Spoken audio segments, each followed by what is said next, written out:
Sample told her try and tell the others. That was Monday, now it's Sunday. Trap retarded doing nothing. Mo commas, mo zeros. I'm a hero in the hood, ain't a solar rhyming stuff. And everybody eating good. Gave a plug a sample, told her try and tell the others. That was Monday, now it's Sunday. Trap retarded doing nothing. Mo commas, mo zeros. I'm a hero in the hood, ain't a solar rhyming stuff. And everybody eating good. Mama told me stay away from bad guys.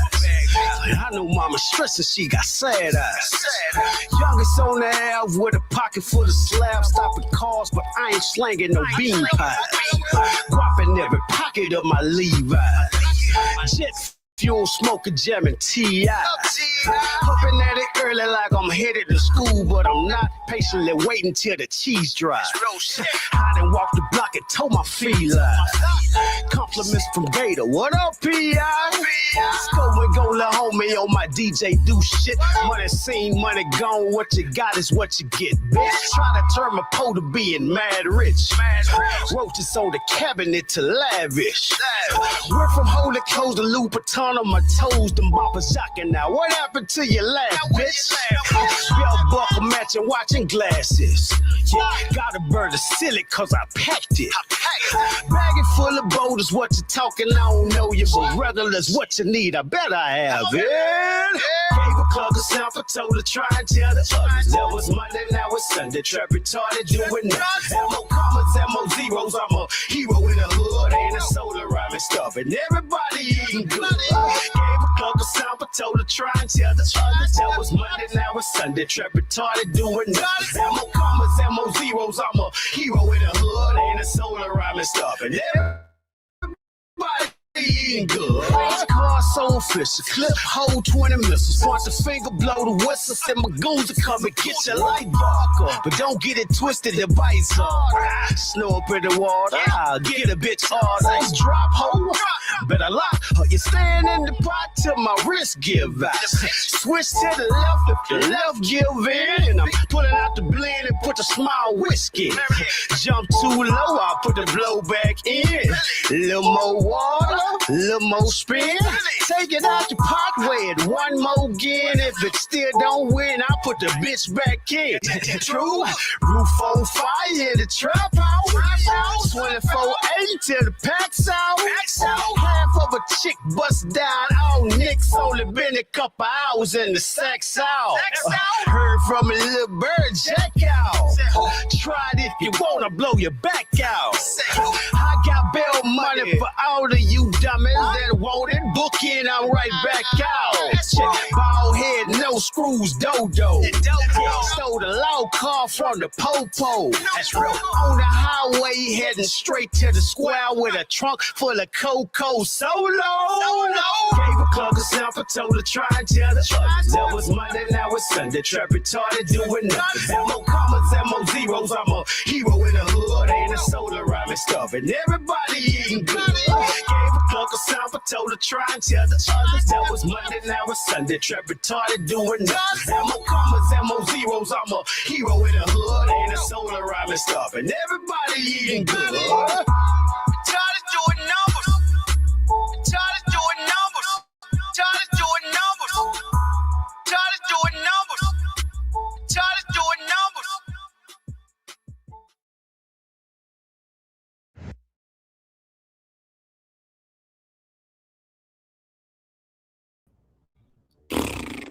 What's up? How's everybody doing this evening? Well, shoot. You could thank Nicolina for this one. And Flossie. Doggone it.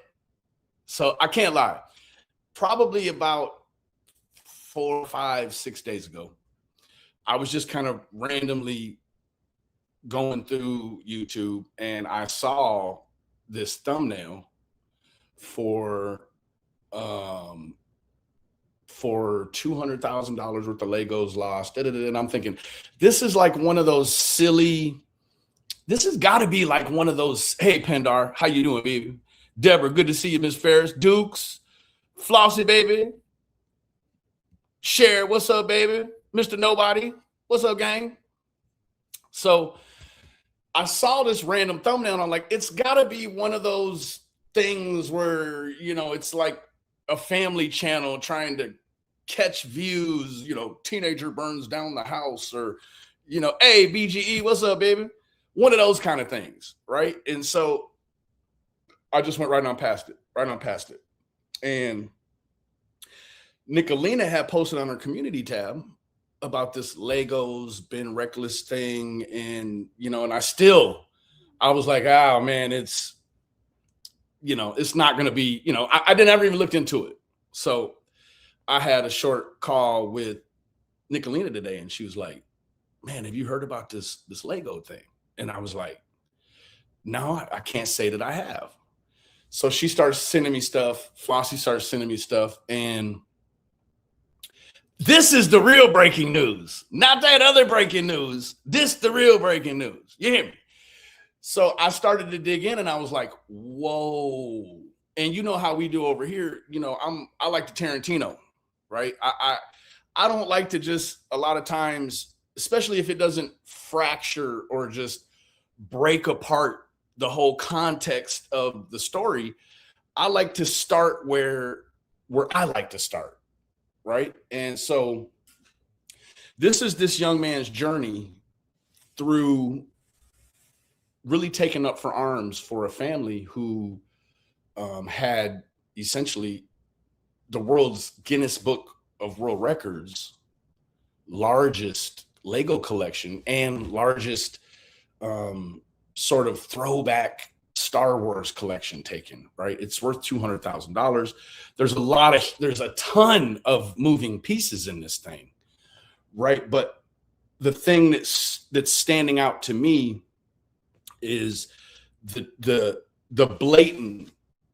very blatant trampling of this young man's of his civil rights.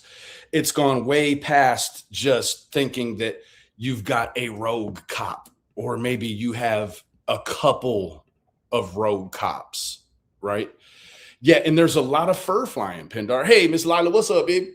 It's a lot of stuff flying, right? And so this is more for my enjoyment, just kind of digging in and sort of showing you what's really at play here. Because when you start talking about Utah, right, what you're doing is you're stepping back into the late 1800s, right? Because there's still a lawlessness that is allowed to exist in Utah outside of the Utah Jazz, baby. You hear me? That's the only thing that's on the level is the NBA in Utah, in Salt Lake. Pardon me. So I really started digging in. And believe me, I know in terms of the depth of this thing, I am really just scratched the surface, right? So I want to start out by doing just a little bit of history in terms of what is Utah and what will Utah allow to sort of transpire, right?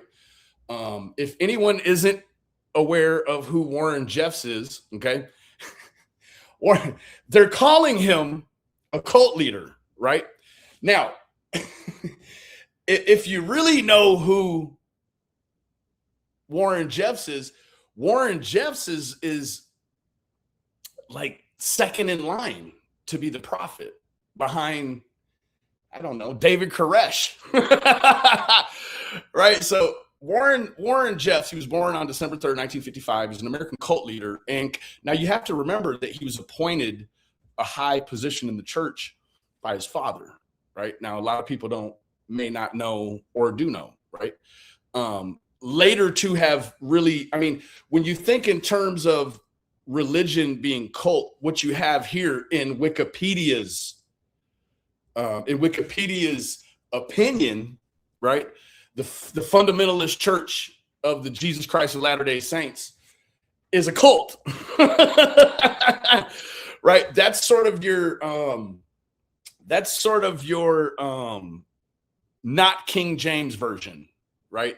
Then you have the Latter-day Saints, which I actually grew up in Duncanville. I grew up exactly 2 blocks from a Latter-day Saints church. And I can tell you, I can tell you that they weren't out there breathing fire and handling serpents and, you know, anything that you might think. Yeah, he's in prison in El Paso. Nothing like what you would think when you first hear of the craziness of the Mormon church, right? So he's an American cult leader and convicted child sex offender. He is the president of the Fundamentalist Church of the Jesus Christ of Latter-day Saints, a polygamous cult based in Arizona. He is serving a life sentence in Texas for child sexual assault after 2 convictions in 2011. The FDL Church was founded in the early 20th century when its founders deemed the renunciation of polygamy by the Church of Jesus Christ of Latter-day Saints, the LDS Church, to be apostasy. The LDS Church disavows, now this is the LDS, this is just not the fundamental, this isn't the hard-headed blue-collar fundamental Church of Latter-day Saints. This is your new age sort of a nuevo Latter-day Saints church, right? The LDS disavow. Now, let's not be confused into thinking the LDS still, Raindrop, still does not have a ton of things going on in it that makes it super problematic for the people of Utah, even as close to the metro as Salt Lake, right? So it disavows any connection between it and the FDLS church, right? Now, imagine saying, yeah, I'm a Mormon, but not like those Mormons over there, right? We're not like them over there because they believe in having multiple wives. They believe in having child wives. They believe in the whole gamut, which is actually now all illegal, right? But we're over here and we're still Mormons. Now, this is not a shot at Mormons at all, right? This is just showing you that Utah is still a lawless place where a lot of things. Now, let's not be confused. You can find many a documentary that will still talk about the LDS. They're LDS publicly, but privately, they still enjoy some of the fundamentalist views, right? Like child brides, like polygamous views. Yeah, he is diabolical. It says in 2006, Jeffs was placed on the FBI 10 most wanted list for his flight from the charges that he had arranged illegal child marriages between his adult male followers and underage girls in Utah. In 2007, Arizona charged him with 8 additional counts in 2 separate cases, including incest and sexual conduct with minors. Now, if you've ever looked into Warren Jeffs, there are audio tapes available on wedding nights with child girls, and they are absolutely deplorable. I mean, all the way deplorable. Like I heard them once and was like, oh, what is, like, the creepiest, pardon my French, it's the creepiest shit you might ever come across, depending on what is your threshold for shit, right? Now, in September 2007, Jeffs was convicted on 2 counts of rape as an accomplice, right? Sort of like a Shelby Shell situation, right? Where you're complicit with another party, right? For which he was sentenced to imprisonment for 10 years to life. Now, and that's really all I want to go into, because it gets real kind of dicey towards the bottom. But what you have to remember is this: accomplice, right? Warren Jeffs was carrying out, with the help of his church, some of the most heinous things you can imagine to children, right? With the help of the church. Now, there's the trickle-down economic of the church, and then officers, which you'll see here, that are also, hey, Oakley, good to see you, baby. Which are also on the payroll, so to speak, but it's a whole economic, right? So the church passes down, it disperses. then officers are paying back in, right? It's a whole, it's, you ever seen the graphic with a bunch of cows lined up? One's shitting, one's eating, one's shit, and it's a big circle, right? So what you have to understand is that in order for this guy who literally has zero criminal sophistication, right? I mean, he's doing this out in the wide open. The church knows a lot of this stuff was audio recorded, video recorded, photographed. I mean, it was happening out in front of, I don't want to say God, but a spiritual deity and everybody. It was out in front of everybody, right? In order for a gentleman like that, who is high profile, in order for him to have even thought about being on the FBI 10's Most Wanted, he had a lot of help. With that help, in my opinion, had to have been local law enforcement, but most certainly financial backers and other accomplices in the church, right? So to sort of spin this thing where you can really understand it is that anytime you have what appears in certain aspects and locales in Utah, it certainly seems as if when it's got a Mormon hand in it, or more than one Mormon hand, it's going to be a real problem to try to get justice for anything, right? They are going to fight for their own. They're going to bleed for their own. They're going to lie, cheat, and steal for their own, right? So moving forward. Now, this is just a little rundown on FLDS or LDS, right? While the FLDS and mainstream Mormons, the Church of Jesus Christ of Latter-day Saints, or LDS, share historical roots and both use the Book of Mormon, they differ significantly in practice and doctrine, right? Mainstream Mormons, or the LDS, banned polygamy in 1890 and excommunicates any member who practices it. They are a global mainstream Christian organization with nearly 18 million members who are integrated into modern society, right? FLDS is an isolated fundamentalist sect that broke away from the mainstream church to continue the early Mormon practice of polygamy, right? So breaking it down in short, what you have is a whole religion of people, or whole sect of believers. Let's say it that way. I don't want to say religion because they're Christian. A whole sect of believers who the fundamental sort of cornerstone of their whole beliefs and why they choose to believe this way is for polygamy, right? Plural marriage. They follow authoritarian, often isolated leaderships such as former President Warren Jeffs, and have a very strict insular lifestyle. So that when you think of what's insular, you're also thinking of sort of, let's say, the Amish, right? You have people here that speak their own version of German, Dutch, but then when they escape Amish and then you get to talk to one of these kids, right? Or one of these, they're usually teenagers. Once you talk to one of these teenagers, guess what?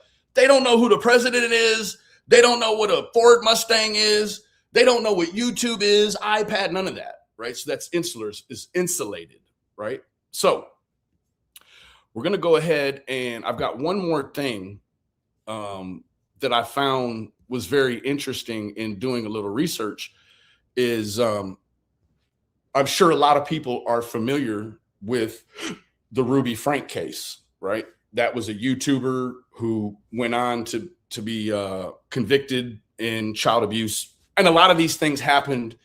You could see it live, or maybe not live, but in the videos, people were sort of putting it together like there's something going on there. There's deplorable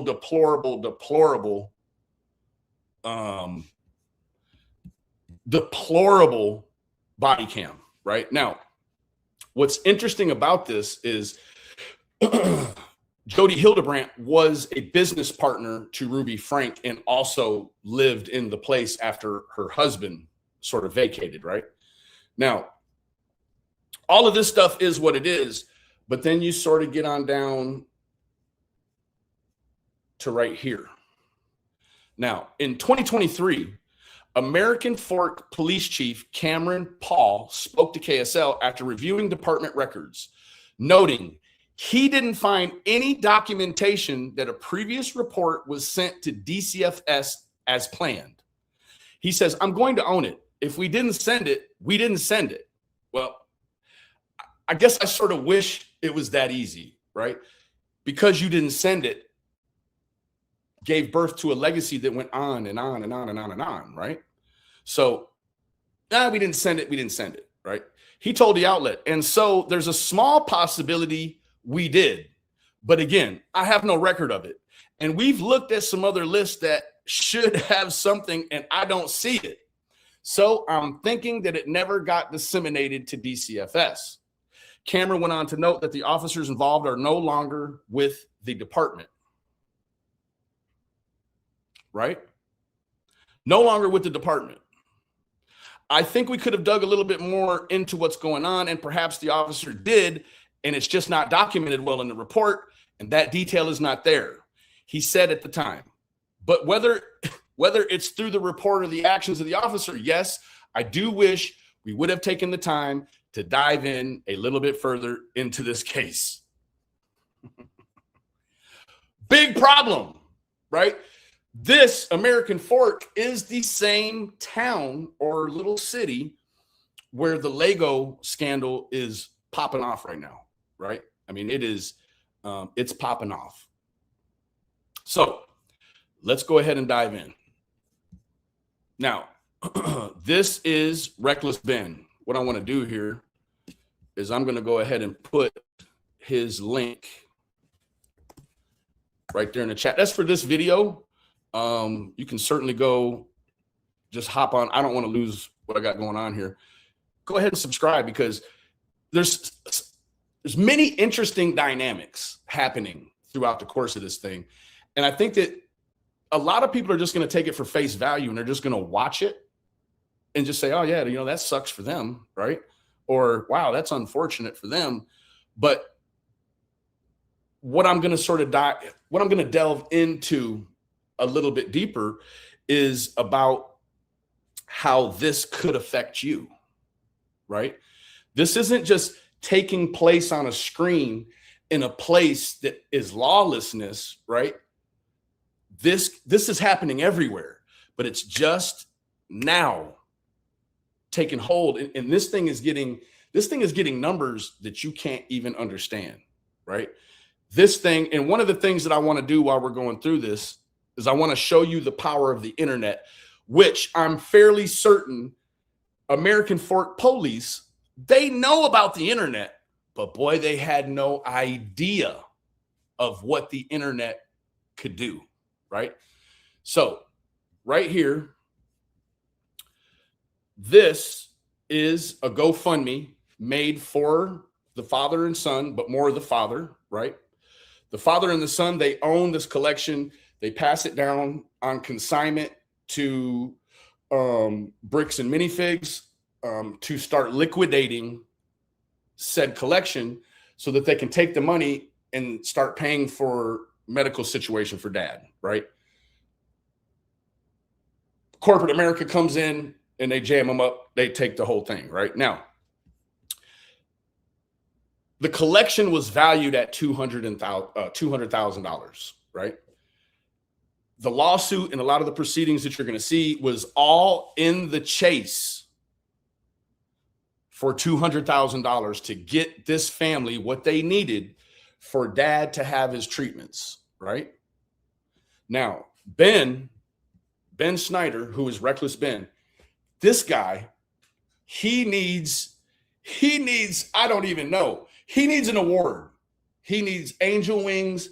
He needs a whole lot. And you'll understand how this young man has been oppressed. And it is unbelievable. Like it makes my hair stand up to think about the way this young man was oppressed, and he didn't break the law once. Now, right now, without refreshing it, it's at 215,684. That's the power. That is the power. That's the power of people coming together right there.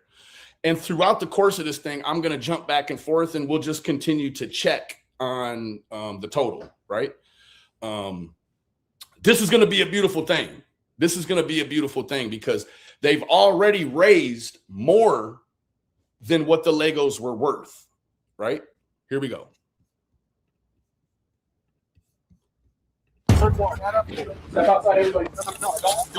This is the story of how I got swatted, all because of Legos.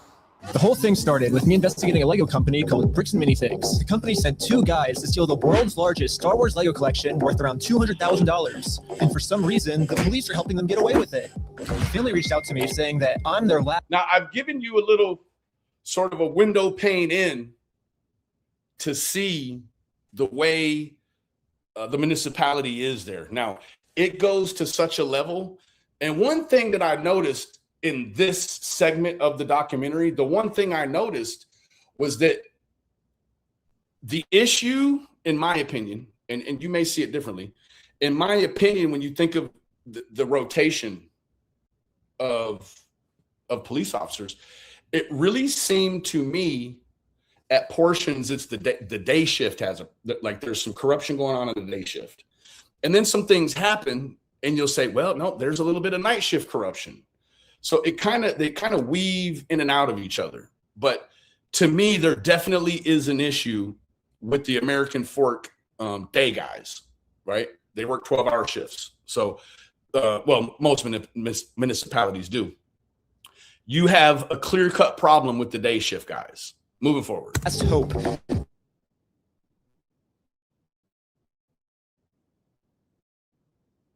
Their life savings back. The video I made exposing that Agadot ended up taking them to court, and we actually won. When I went back to the store to collect my money, they literally shut down the entire store just to avoid paying us. So I personally gave them an official closing ceremony, and it went extremely viral. And now the entire world has seen how corrupt this Bricks and Minifigs company is. We didn't get the Legos back, but I mean, we shut down an entire business. We still had to get the Legos back. Yeah, now, I made a promise to this family. The young man, as intelligent as he is, and as driven and motivated as he is, I think there would have been probably plenty of stops along the way where this young man could have said, man, like I've had enough. Like I'm being punished. And I can't really explain to you, I don't even know this young man, but the character of this young man and the willingness to do what it takes. Now, you also got to understand that his videos are super viral. He's even got police making counter videos, which I've got one that's been edited, that's on Reddit that I didn't find anywhere else. And it's extremely important in the scheme of all of this, right? But this young man, I have to say that probably, I'm not a martyr, but probably at one of the many jump off points, I probably would have said, hey, enough is enough, right? Now, it's not a spoiler. It's important to load this information to you, in my opinion, in the beginning, that this has gotten so real that Ben Snyder, Reckless Ben here on the right, he's actually fled the country and he's now in Mexico, right? Yeah, Pendar, it's a lot going on. And the interesting part about it all is that it's multifaceted. There's civil stuff, and then there's criminal civil rights stuff, right? So it's a battle that's being fought on pretty much every front of the judicial system that there could be, right? I was not going to stop on my journey until we get them their entire Lego collection back. Right now, the two owners, Joshua Johnson and Brandon Best, probably think that they're safe by closing down the store. But the reality is, I can literally just sue them all over again, but personally this time. So I started to file my lawsuit. But right after I filed this court case, it got rejected. And the reason was I failed to demonstrate a good faith effort to resolve the dispute. Now, we're going to go through this really quick. What is a good faith conversation, right? A good faith conversation is actually it's mandatory. Now, I don't know if that's mandatory in Utah, but a good faith conversation is mandatory in the sense that you have to do it as a way to settle it out of court between two private parties, right? And it's super important, but it's also here. Just let me show you. A good faith conversation in a lawsuit typically refers to a mandatory meet and confer process or a legal obligation of good faith and fair dealing before jumping straight to a trial or filing formal court motions. The legal system generally requires parties to act honestly, reasonably, and attempt to resolve their issues informally. Does it make sense? All right. Prior to filing, basically before this court case can get approved, I have to at least attempt to settle with Josh outside of court first. I tried calling Josh, but I'm blocked. I'm sorry. Oh, man. So my only option left is to travel to his house to have this conversation in person. Basically, if Josh wants to save the day, I got him a trophy that says Joshua Johnson saved the day. And we'll give him this trophy, but he has to give the Legos back first. So we started driving to Josh's house to have this. Mr. Nobody, I think that it's a very good point. Mr. Nobody says Ben is currently, or no, where'd he go? I could see Lego forcing them out of the market after this. I think that could be a real possibility because what you have is it's a crazy misconduct, criminal misconduct by someone who represents your company with their storefront, right? Crazy problem. Good faith conversation the court requires us to have. We're in Josh's neighborhood. Oh my gosh. But when we showed up, Josh was already outside talking on the phone to someone. Now, understanding that this gentleman is doing what's mandatory by court protocol by trying to have a good faith conversation, right? It's mandatory. There isn't any set guideline on how you can make contact, right? You can email them to try to set up a phone call. You can drop by the house. So this is sort of the onset of the issue for him. It starts right here. Oh, that's crazy. Wait, do I interrupt his phone call or do we just like wait? Interrupt his phone call? No, probably not. I thought it would be pretty rude to interrupt his phone call, so we parked around the corner and decided to wait for him to get off this call. Like I just had this conversation. Now, in the comments of different places that have clipped this stuff, I've seen people say, well, look at him. He's filming. Listen, it is your First Amendment right. 1A auditors will tell you that you can film anything in the public view, right? Long as you're not looking through windows or peeping through blinds or, on the roof looking through the moon roof. Like this is legal. This is completely legal behavior right here. Right. He doesn't want to get his wife involved. He's hiding something. Everything's good, honey. What the heck? I'm pretty sure Josh is on the phone with corporate bricks and minifigs. And the reason I think that is we were actually just there right before this. Okay, pulling up to Bricks and Mini headquarters. The plan was to give them one more chance to do the right thing before suing them again. While we were there, one of the corporate employees answered the door and told us he would get the CEO to come talk to us. Okay. Well, no, they said they were getting some guy to talk to us.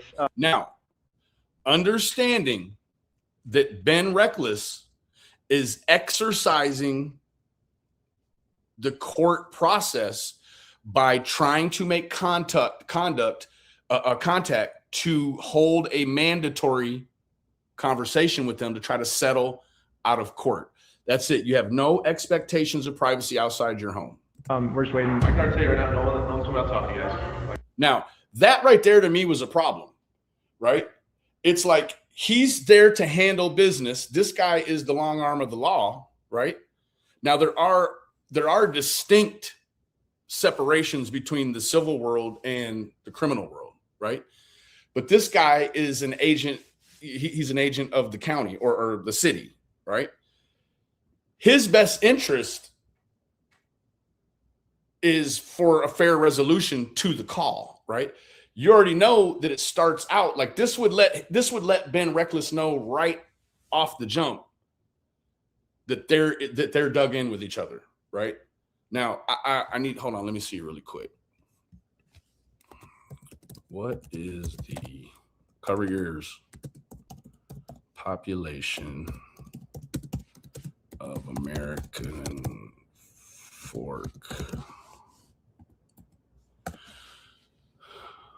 Oh, 37 to 45,000, depending on the data source. 37 to 45,000. Let that sink in, right?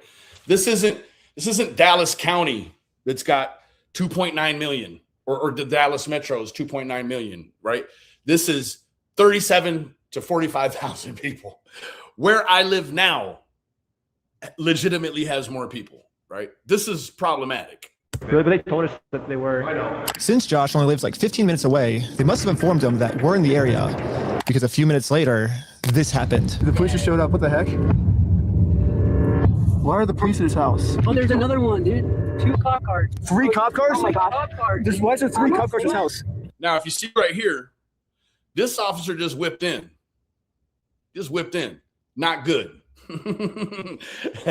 This is where it goes not good. We didn't even walk up to his house yet. The cops are following us. What the heck? That's so crazy, dude. Obey every traffic law. Oh, shoot.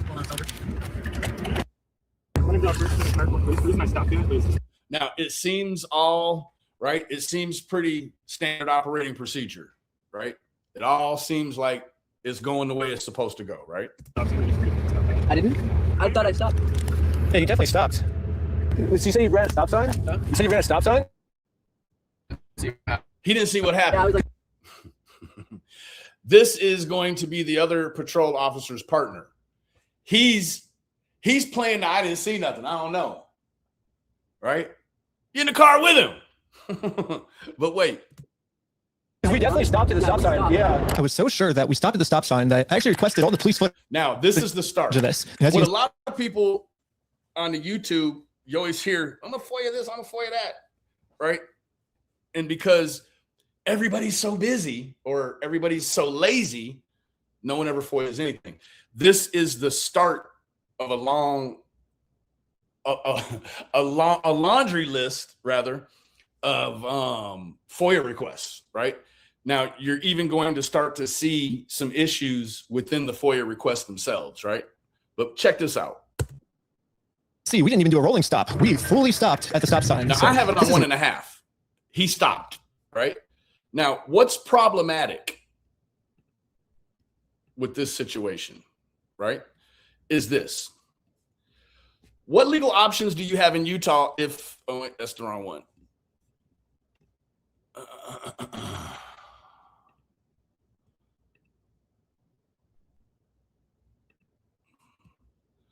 So you have, let me just re-pull it up here. When you have an illegal stop, I probably already have it pulled up. I'm just not seeing it. When you have an illegal stop, what happens is it's going against your civil rights, right? Okay.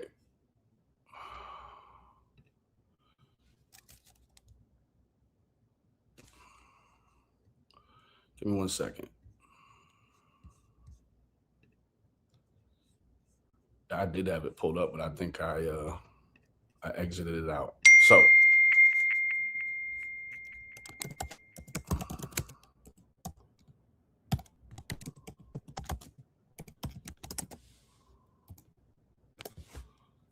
okay.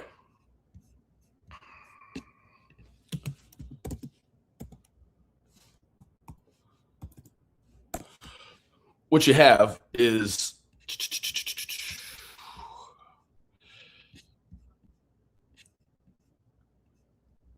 actually, I will go on past this because what I have pulled up actually is 2-part. It's this, it's an illegal stop, which is the start of the breach of your First Amendment rights, but it also boils over into an illegal search of your vehicle, right? And we'll get into that as well. So an illegal traffic stop. So who's Ben? Me? Ben? How's Utah? It's good. Like it? Okay, it's pretty obvious that the police know why we're here. So I just explained to them the entire situation. This old man man spent his entire life collecting the world's largest Star Wars Lego collection set. The only problem is it's a crazy story, and the police officer did not believe me. $200,000. Sounds crazy. Yeah, when the officer went back to his car, this is the message that he radioed in. Hey, can you get the contact for Reckless Ben? Said he didn't have his ID, but he's just straight lying to me about everything else. So Since the cops don't believe my story, they trespassed me from the property. Everybody today's being trespassed from that property. Okay. Yeah, we were forced to go home without having this good faith conversation the court requires us to have. Yeah, what do we do now, dude? Like, we didn't even Now that's just party one. What you'll come to find out is later on in this scenario, there's actually two parties that he's trying to have a good faith conversation with. And he's being blocked from having conversation with either one of them, right? So it's an inside job immediately. And they don't even hide the fact that they're all working together, right? This young man, he's not like some of us older cats or us older folks that don't have a camera going. Like, these guys know they're being filmed, right? And they're doing it like there's nothing going on. Like, this is crazy. get to talk to him and we're trespassed. The one thing I didn't understand was how the heck did they know we were coming? I was hiding in the back seat the entire time, and the car's windows were extremely tinted. These windows are so tinted, you can't see anything. But as I was outside inspecting our car tint, the same police showed up to our house. Oh, no, we're pulled over again? It was weird. He wouldn't tell us why he was here. Like I said, we've already talked about it. Yeah, well, thanks for being so cool. Yeah. They're like after us, dude. Anyways, Now, if I was this gentleman, the first thing I would have done after this stop, you call the police oversight board or internal affairs or professional standards, and you want to get on paper the fact that X, Y, and Z officer, whomever they are, clearly are targeting you. And that sort of opens up an investigation for people to start looking at reports, respondent reports, dispatch, all that stuff, right? Like Modern Man is about to turn into something. It's turning into something. I mean, moment by moment is stuff going on. Let's check this out really quick. 217. This went up a little bit. All right. since Josh clearly doesn't want to have this good faith conversation with me, I took his trophy and destroyed it. Wait, guys, let's throw it off that thing. Just like in the previous video, I tried to give Josh the benefit of the doubt, the easy way. But again, Josh does not want to do the easy way. The only option left is to go the hard way. But before going the hard way, I actually remembered that there's another owner of the store named Brandon Best. Brandon is the guy in the security camera footage that illegally kicked the first owner out of the store. So now, this whole thing happened on a ruse, right? Like, they were just the actual owners who had bought into the franchise. They're just strong-armed out of their own joint, right? They're strong-armed out with the threat of police. And I'm here to tell you that they probably made the right move, right? Because when they leave, they are not subject to being harassed by the same police that are harassing Mr. Schneider. It's wild. he could steal all their Legos. I tried calling him, but I am also blocked. I'm sorry. The only option left is to show up to his house. Now, I had a question there to myself when he's tried to call these two guys for good faith conversations, and he's blocked already. Now, I don't know. There's not any context that lets me know he's called them before and they already have his number. Was his number on the initial lawsuit that was rejected for lack of good faith? I don't know. But the way that it kind of pops out, it's like, hold on, man. That'd be like me calling Lurkin and she already got my number blocked. Like, wait a minute. That would be a little troublesome. Hello. Hey, how's it going? Hello? Hey, well, I was wondering if you'd be down to pay us for the lawsuit we won.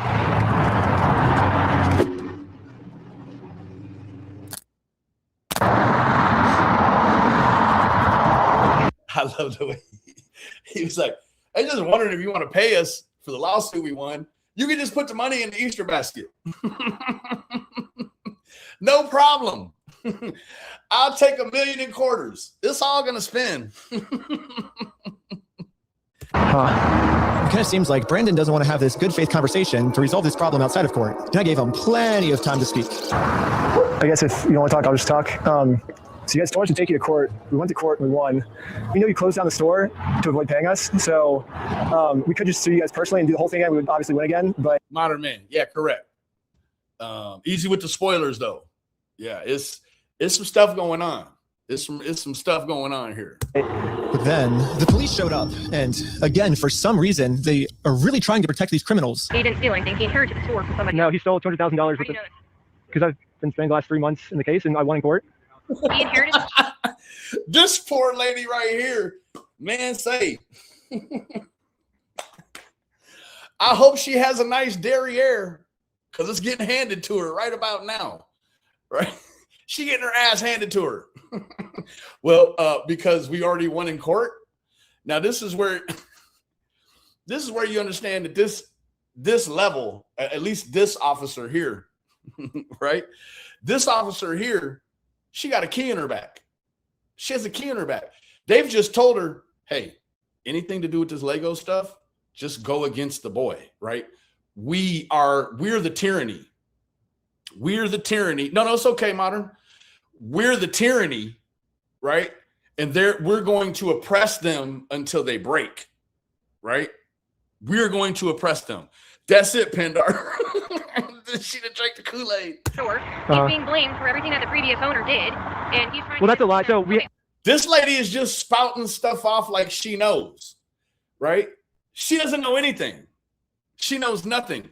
And the thing is that none of these cops know anything. None of them. None of them. Hold on. okay, I'm sorry. He's still trying to clean up the mess from the previous owner, and now he's catching blame for it. And he's just trying to clean up the mess from the previous owner. No, him saying that it's the previous owner, that's a lie. We already proved this in court. Come back and say.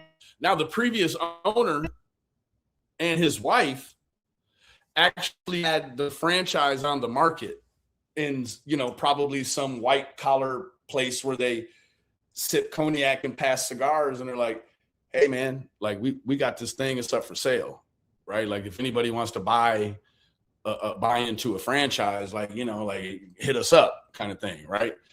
So this lady is definitely, she's talking all the way out her ass right here. On this property, you're going to go to jail. The police gave me a formal trespass notice, which I took a picture of it and sent it to the court as proof I tried to have this good faith conversation, but Brandon didn't want to have it with me. And turns out this was good enough. My court case with Brandon Best got accepted. Smart thinking, right? He took a no and turned it into a yes. Good on him. Hey, yeah, mom, good on him. He's searching for a way to come up with proof that he's trying to have a good faith conversation with this gentleman. And he took official trespassing as that. Good on him. But my court case with Josh is still going to be rejected until I find a way to have this good faith conversation with him. So I decided to see if I could find Josh online, to see if I could look up any more information about him. Yeah, they look the same. No. Yeah, Joshua Johnson. We lower their tax liabilities and minimize their exposure to lawsuits. That's hella ironic. Are you kidding me, dude? That's what he's known for, is reducing people's exposure to lawsuits. After some more research, we found out that both Josh and Brandon are super hardcore Mormon, which was actually extremely surprising to me, because if Josh and Brandon are truly Mormons, they believe that stealing is wrong. And if they steal, they're going to go to hell. Enter in the whole Mormon dynamic, right? Now, it's super interesting, the ingenuity of Reckless Ben, because he ends up using it's almost, I don't even want to say almost, God got his hand in this thing. God has a hand in this thing. And I tell you what, when he's thrown a lemon, man, he squeezed it over lobster. Now, of course, the situation has not come to a close. It's a real mess. And it's going to get to a point where there's going to be an oversight committee. Which oversight committee is it going to be? Well, my opinion, we'll get to that here in a little bit.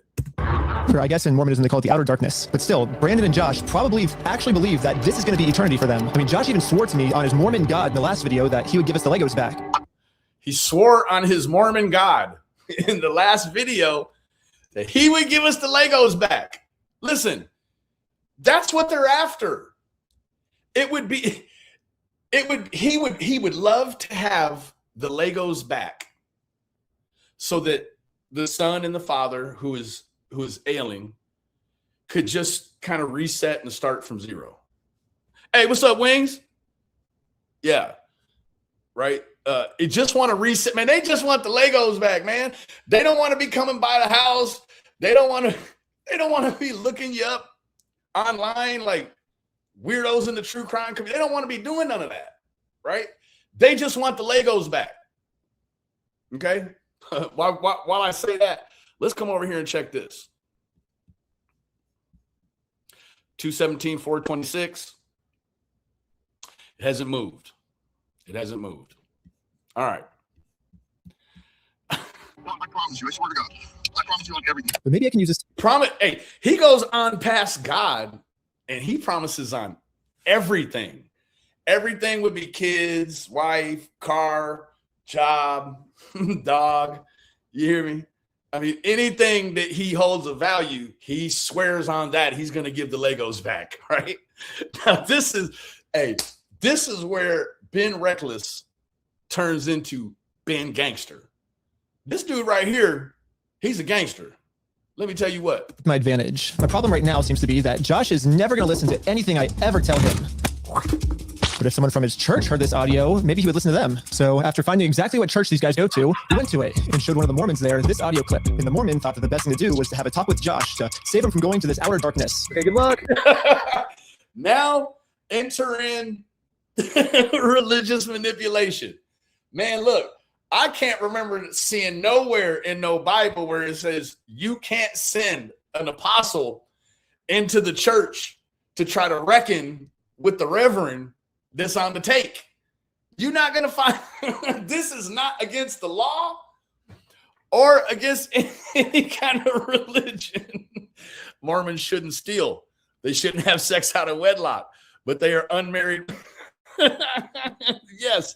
The soaking, which is a favorite tailgate activity at BYU games. The Mormon soaking. Hoo-ah. I guess me and Tyler are staying back because we're already trespassed. So Yeah, we ended up just driving home, but on our way back, this happened. What? Pull over again? For what? Let's go. I can tell you this. By the way he just said that, this is only his second time ever being pulled over. The first time was for stopping at a stop sign. The police said he didn't. Hey, I shouldn't be laughing, but man, listen. I put it on. I have it under good faith that we're looking at some very rich young men, probably sooner than later, but maybe not sooner. I don't know. how you doing? Good, how are you? Good. What's your name? Yeah, what's your name? We don't need your license or your registration or your insurance. We want to shine a flashlight at the boy in the back named Ben in the daylight. What do you got the flashlight on, fool? I can see you just fine. He's like, hold on, looking ass. Let me put my day vision goggles on, looking ass. Are you Ben? No, I'm not Ben. Hanging out down here. At this point, I realized what's going on. Yesterday, I told Brandon that our plan is to now sue them personally. We could just sue you guys personally and do the whole thing, and we would obviously Or win you again. can just fill the Easter basket right now, and I can get the fuck out of here. It seems like they're getting so desperate that they're going to resort back to the same strategy they used in the last video. You know what's really funny is after you left, I got a call from my boss and was like, how do we get the rest? Now they got a snitch. This little girl, look here. They didn't put this little girl at risk. You hear me? This little girl, she has a target on her back right now. Why? Well, I don't know. Let's Resort back to the same strategy they used in the last video. You know what's really funny is after you left, I got a call from my boss and After you left, I got a call from my boss. was like, how do we get the rest? And it was like, how do we get them arrested? Well, I don't know. They're going to work on it, but you shall get fired. How do we Dang. get the rest? I'm telling you what, man, Ben Reckless is a gangster, baby. He got snitches. He even got the deacon's boy involved. But he ain't done yet. He is not done, Jack. Yeah. Not by a damn sight. Josh and Brandon think that if they can somehow get us arrested and thrown in jail, then we won't be able to sue them. I don't know what they told the police we did this time, but they caught it too late. The Mormon kid was already on his way to Josh's house to save him from this outer darkness and bring him back to God. The Mormon kid. Oh, God. The Mormon kid. What's going on, sir? You can sit down here for me for a minute, sir. Are you ready for Jehovah's return? Looking ass.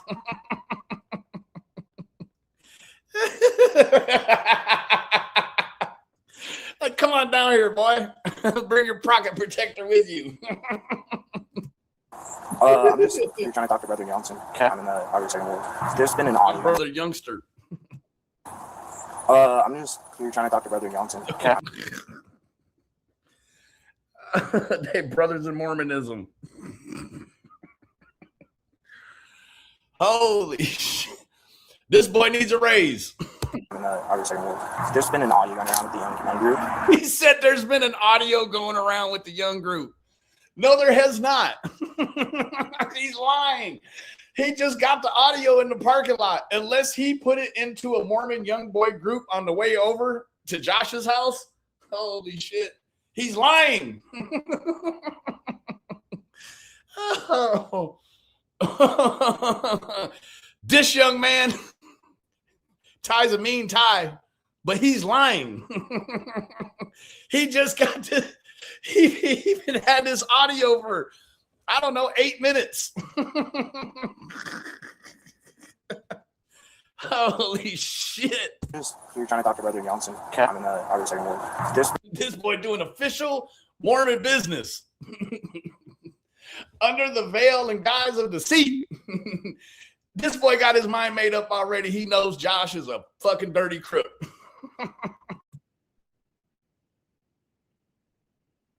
I'm not going to screw you. I promise you, I swear to God. Now, the takeaway from this, you right, Modern. The takeaway from this is that we know these cops are Mormons too. This cop is not so devout though. These cops who are, you're going to see it in the film. Every time they walk up to this boy's car, they got their name badge just showing. He's doing background searches on all these cops, finding out where they went to school, you know, who they're married to, so on and so forth. Let me tell you what, these cops certainly are not as devout as this boy. All jokes aside, I've had some fun at this young man's expense, but I'm gonna tell you what, he's devout. He's here to hold Brother Josh to the law of Warren Jeffs. Who's that? So I guess that's him. No, I know that. I could tell that from the voice. But I was just gonna ask him, like, is he willing to give up everything, like he said, because he swore on everything, he swore on God?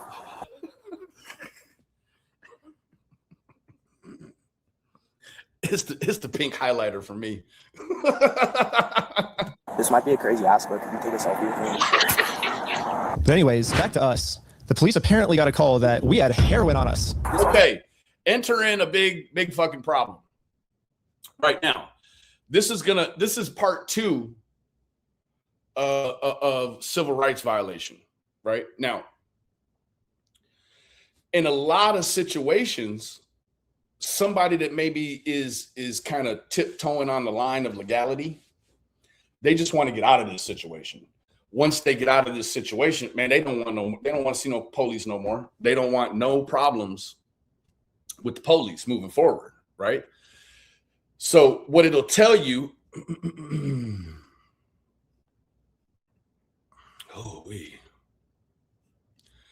what it will tell you if you are pulled over for an illegal stop. Wow. Okay.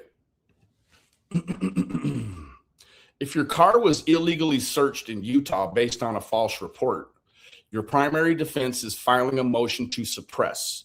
to get any evidence thrown out, which in this case, these boys are virgins. They don't know nothing about no heroin. They wouldn't even know where to go get no heroin, right? So you know that it's a false report. That's where the FOIA is a beautiful thing, because with a county or a municipality that's running on the right side of things, right? You be able to FOIA every portion of this incident, right? From the report, the call-in, the dispatch, the response from the officer, the takedown, the search, everything in between, right? So most definitely knowing that it's a bad stop, right? There is nothing to suppress, right? There won't be any motion to suppress for the police not finding anything. However, it's an illegal stop. Because it's a false report and an illegal stop, that makes it an illegal search automatically, right? You may also pursue a civil rights lawsuit against the individual, which could be Josh or the other guy, right? Who made the false report, or the officers involved. Now, this is probably sequestered to just the officers involved. However, this thing goes way back on up, right? It's passed off laterally from someone who's up there with the police, Josh or some of his cohorts. It's passed off to them. They make the call. They make a report of heroin. The issue is, how does the respondent, how does that person know that Ben Reckless has heroin in the car, right? You're almost acting as if you have a primal knowledge of what Ben's carrying in his car. It's going to be very easy to bang that one out of court, right? So if the illegal search resulted in an arrest or criminal charges, right? Your defense attorney can file a motion to suppress evidence in court. How it works. This, ask a judge to determine that the police lack the required probable cause or a valid exception to the warrant requirement under the Fourth Amendment. The outcome: if the judge rules the search was illegal, even if initiated by a false tip, any evidence found during the search generally cannot be used against you in the court. Civil action: sue the person who filed the false report. If the false report was made by an individual, like an ex, a neighbor, or a rival, you can pursue civil recourse against them for the harm caused. Defamation, slander, libel. You can sue, so on and so forth, right? Now, under federal law, you can sue government officials, including police officers, for violating your constitutional rights, right? It goes from civil rights to constitutional rights. When it applies, if officers knew or should have known the report was false, but proceeded to search your vehicle anyway without independent probable cause or consent, you may be able to seek financial compensation for the violation of your rights. Then you move on down to what I was saying is you're going to contact the professional standards. I also know, AKA internal affairs, so on and so forth. Now, in my opinion, I've been involved in a scenario in my lifetime where I dealt with professional standards. What I can tell you is that professional standards unit it's an extension of the Bureau, right? So in my situation, what happened was I filed a report, gave them all the information, even did a follow-up correspondence with him. All of this took in the neighborhood of 2.5, 3 hours to make all this happen. About 45 days later or so, month and a half, I received a letter in the mail saying that they found no evidence to take any action. The officers were well within, the legality of their duties. And thank you for filing a report. Meanwhile, charges were being filed during the time that this internal affairs investigation was going on.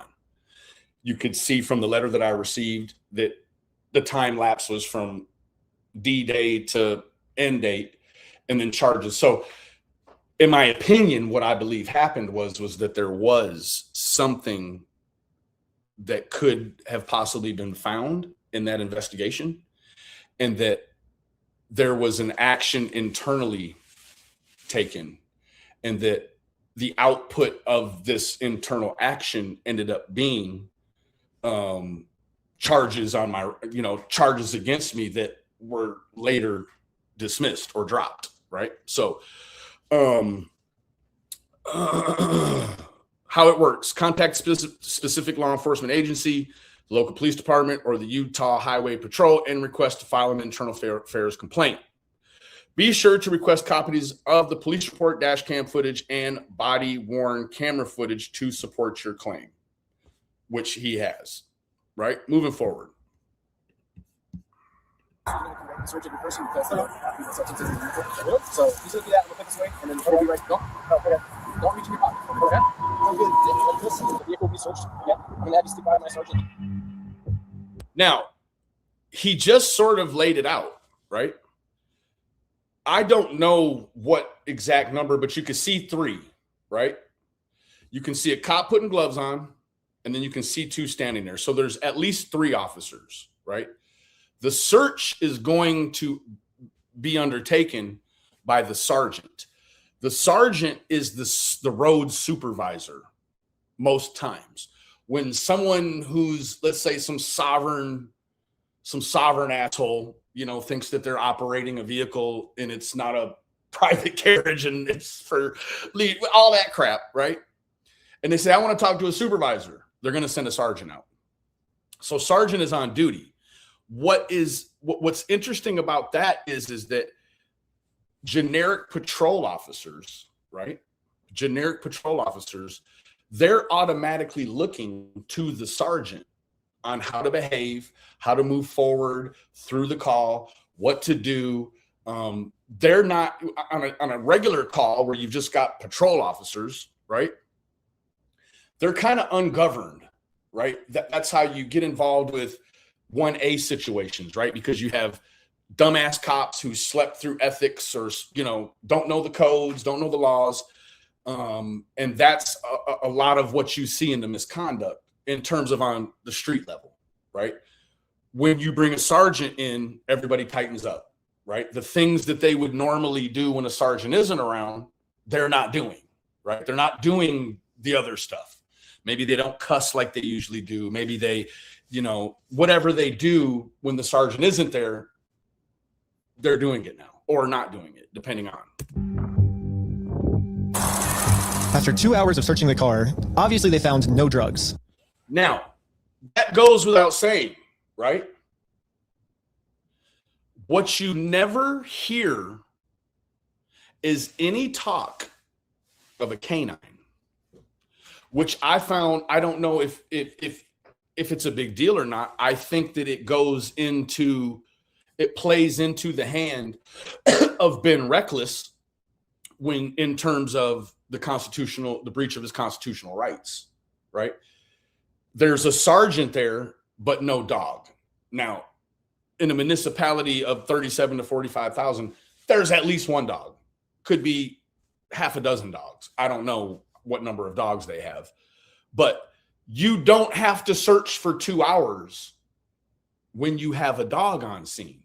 You have a sergeant, but not a dog, right? Make that make sense. You don't search at all. This is harassment at the point that you're searching someone's car for 2 hours, find nothing, and you brought no dog. All of that is screwy. Hey,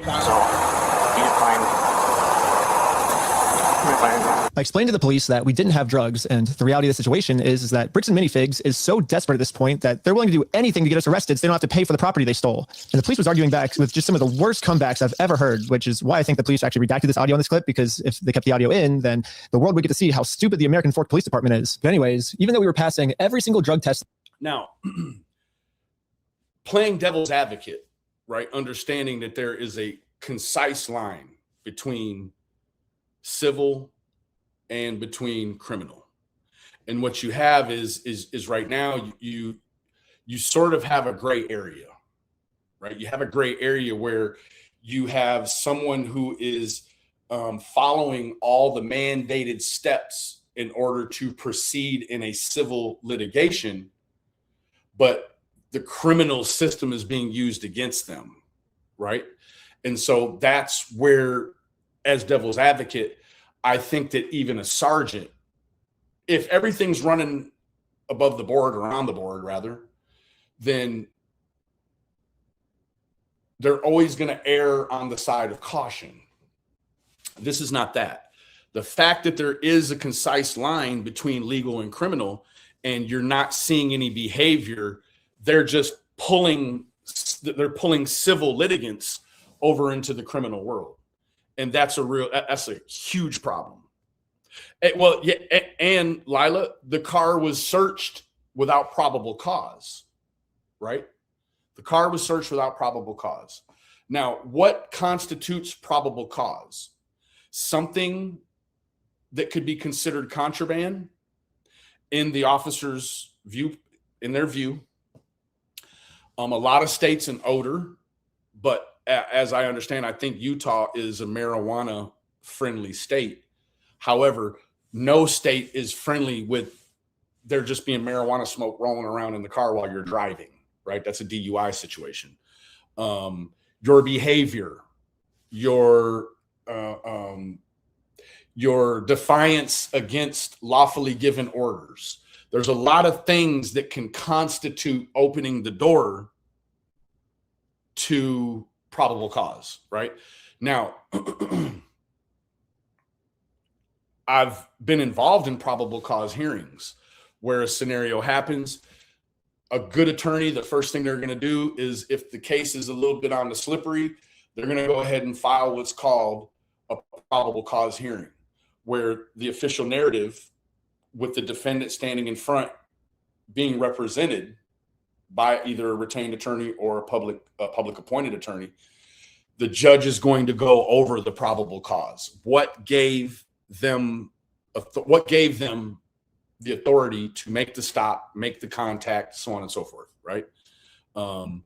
This would just get, if there wasn't all this other stuff going on, this, I'm not a legal counsel, but I can tell you by knowing enough about the stuff, this wouldn't pass the smell test, right? No drugs, illegal search, bad call, false report. There is no probable cause. They gave us. They were still not going to let us go until we told them where the drugs were. Your eyes, for example, right? There's a constriction, which is dilated, and then not. So I am look. Now, this officer is urging this young man to tell on himself and tell them where the drugs are. That's his verbiage. Tell them where the drugs are, and there aren't any drugs, right? Kind of an example of that is well, tell us what you did and we'll hurry up and get this over with and get you home, right? Knowing that an inexperienced individual that has no history or criminal record, they're going to say, okay, whatever you want to hear, man. And then they're in trouble, right? It's one of those kind of things. Yeah. Oh, yeah. Lightly. You did see it? So it's crazy. I have no idea because I've never done any drugs in my life. I don't do drugs. I don't do alcohol. I've never done any of that in my life. I'm willing to do any drug tests. Like, I'm very cooperative. I don't understand what you're seeing in my eyes. I'm going to have a discussion with this officer. And then the police department illegally redacted this conversation too. My guess is that they acknowledge that it's very obvious we don't have drugs on us, but they were going to try and pressure us into giving some type of false confession anyways. I'm not sure if you're lying to me or not, to be honest. I'm willing to take any drug test you want. I'm walking a very dangerous line, which should get you here alone. Yeah. He's walking a very dangerous line that could get him locked up for a long time, right? Let's go over here and take a look at this. I found this on Reddit. Now, I haven't really alluded to the facts that this exists. There is an official response from an American Fork law enforcement spokesperson. Now, kind of a spoiler, throughout the course of FOIAing all of this body cam, they're redacting things. The only things they should be redacting, even if they're sending it to the person involved, they will redact personal information, officer information. Say the officer gets a private call while he's on body cam, that will be redacted. They redacted whole portions of this. Now, the redaction is actually what it is all of this Axon body cam, I'm familiar with it, it shoots to a server where it can shoot to a server, or if they need it right now, they go in and they upload it via Court to the server. Then what happens is someone that works in the FOIA requests section, they're going to go in and they're going to pull this file. They're going to listen to it and they're going to edit it, and they're going to cut out things that have to be redacted pursuant to Utah law or pursuant to intra-department stuff, like private information of officers, which would be, you know, if their cell phone's showing and it's got their wife's number on it, they're going to cut that out, so on and so forth. But throughout the course of all this redaction, the redaction editor actually made a mistake. And what happened was that they took a portion where the audio was redacted, and when they detached the audio, some kind of way, the audio got pushed to a different portion of the video. So what he did was he identified, and I'm guessing as a video guy, I'm guessing he's looking at a portion that's redacted, and he's like, hold on, where does this audio go? This right here has no audio, but now if you're a video guy, you're like, well, his lips were moving, and it kind of said, you can kind of make out some of the stuff he's saying. Well, now the audio's over here. So he just moves the audio back to the video, and now it's not redacted any longer, right? You're going to see even the length of the corruption in American Fork later on, where he has a conversation with the FOIA redactionist, if that's even a word, and she's going to tell him, she's going to lie to him. But check this out. It says right here, Cameron Paul says in their video, now Cameron Paul is the chief from before that I read to you here, right? This guy in a town of 37,000 to 45,000 people, a serious DCFS report needed to be disseminated to DCFS. It wasn't. And then abuse happened afterwards, right? Same guy that's involved in this is high profile, right? It's high profile right here. Cameron Paul. Okay. Now, I'm going to come back over here, and it says Proof American Fork Police Department lied in their video statement about their own body cam footage. Cameron Paul says in their video that when an officer called the court to ask if a case was real, it was confirmed to be real and already served. Now, what's interesting about this clip is that he's holding the paper. He gets the number to call to see if the case is real. He gets it from the official paperwork that Ben Reckless has from the court. He's trying to serve the paperwork. Meanwhile, the clerk in that department says it's already been served. What that would do effectively, if you're keeping up with it all, it would have the officer turn away Ben and them from trying to further serve the paperwork, right? Now, in their own body cam footage that can be downloaded from their own YouTube video, you will see the officer in question where it is confirmed that the defendant needed to be served before a hearing date can be set. You will find it in the video file called, right? So this person has spliced the two clips together. Officer Sombot contacted the Marion County Circuit Court in Oregon to verify the legitimacy of the paperwork. The court confirmed that the case was indeed legitimate, but the papers had already been served and no hearing date had yet been scheduled. It had not been served. What he was trying to do was have it served. Now, could he misspoke? Maybe. But I'm guessing that this numbskull is reading a teleprompter. He's reading what he's just the mouthpiece. He just needs to be told what to say. He doesn't know. He wasn't there. This isn't an investigator, theoretically. This is a spokesperson. They just read off what they're told to say. They are the face that the public is used to seeing when there's a situation arise that they need a spokesperson. Moving forward. And I feel like the little body cam, oh no, that's that's a microphone. I thought it was a body cam. I would say that's a nice little touch.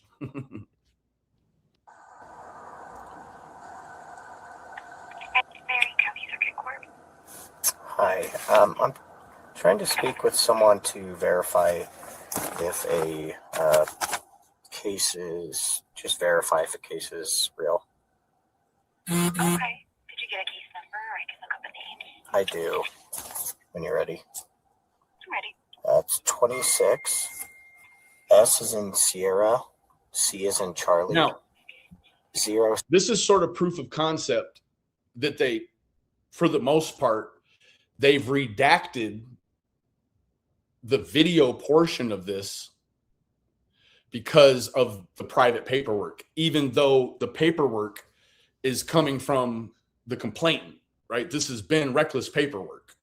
He's trying to serve it to someone, even though he's asking for his own video pursuant to Utah law and intra-department policy. They're still kind of redacting it, right? 6134. Thank you.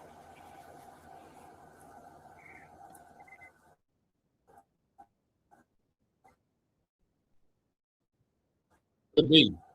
He's in our court. Okay, do you know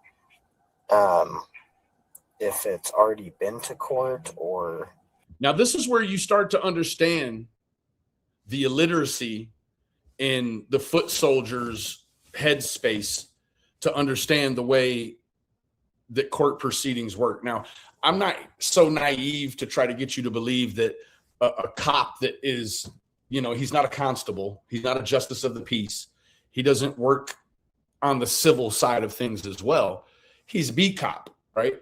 So it's suitable for him to a degree to not understand the process in which civil litigation, starting from service of paperwork on up, works. But once you've done it once, you understand the process. This guy clearly does not understand the process, or more than likely, he's looking for a reason or a probable cause to jam Ben Reckless up again. Are you allowed to tell me kind of where they're at with the case? There is no hearing date. Now you got the whole paperwork. I don't really know what they're redacting in any of this, unless it's probably the computer and the information that's on the computer here. My opinion. And there hasn't been a hearing in the case yet. All I see is the claim that was filed. I don't see proof of service. Proof of service or anything. A hearing wouldn't be set until a response is filed by defendant. A response can only be filed by a defendant after they've went through the service process. Once they know there's even the idea of a lawsuit and been served, then they file their motion, right? Okay, so the defendant needs to be served with papers before the case will, I guess, start. Yes. Okay. Thank you for your help. I think that's all for today. Thank you. So they lied, right? They lied even in their redaction. They lied in their video release, their response to the public about the situation. They lied. Earthsided, what's up? In jail in Utah when you're from Cali. Okay. Not worth it, right? Yeah. We play differently here. Does that make sense? Yeah. I'm willing to cooperate with you guys.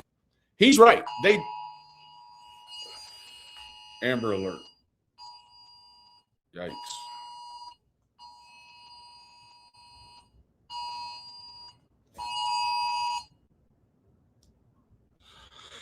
Dallas. Okay. He's already intimidating them because Ben Reckless is from California, right? He's up in Utah handling all this stuff. And he's threatening him with the comment or just an outright threat. We do stuff different here. This, like, you know, this isn't California, right? Like, we're going to do you some kind of way if you don't stop. You guys can do anything you want me to because I'm not hiding anything. I can promise you that. I promise. We weren't giving the police a false confession like they wanted, so eventually I guess they just got tired and let us go. We'll let you guys go now, but you're walking a thin line. Just be mindful of that. They're not walking a thin line.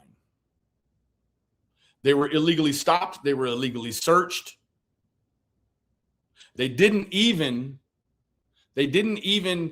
exercise their right to remain silent, which in this situation probably was in their best interest, because had they exercised their right to remain silent while all of this search and this buffoonery is going on, they'd be in jail. They find a reason.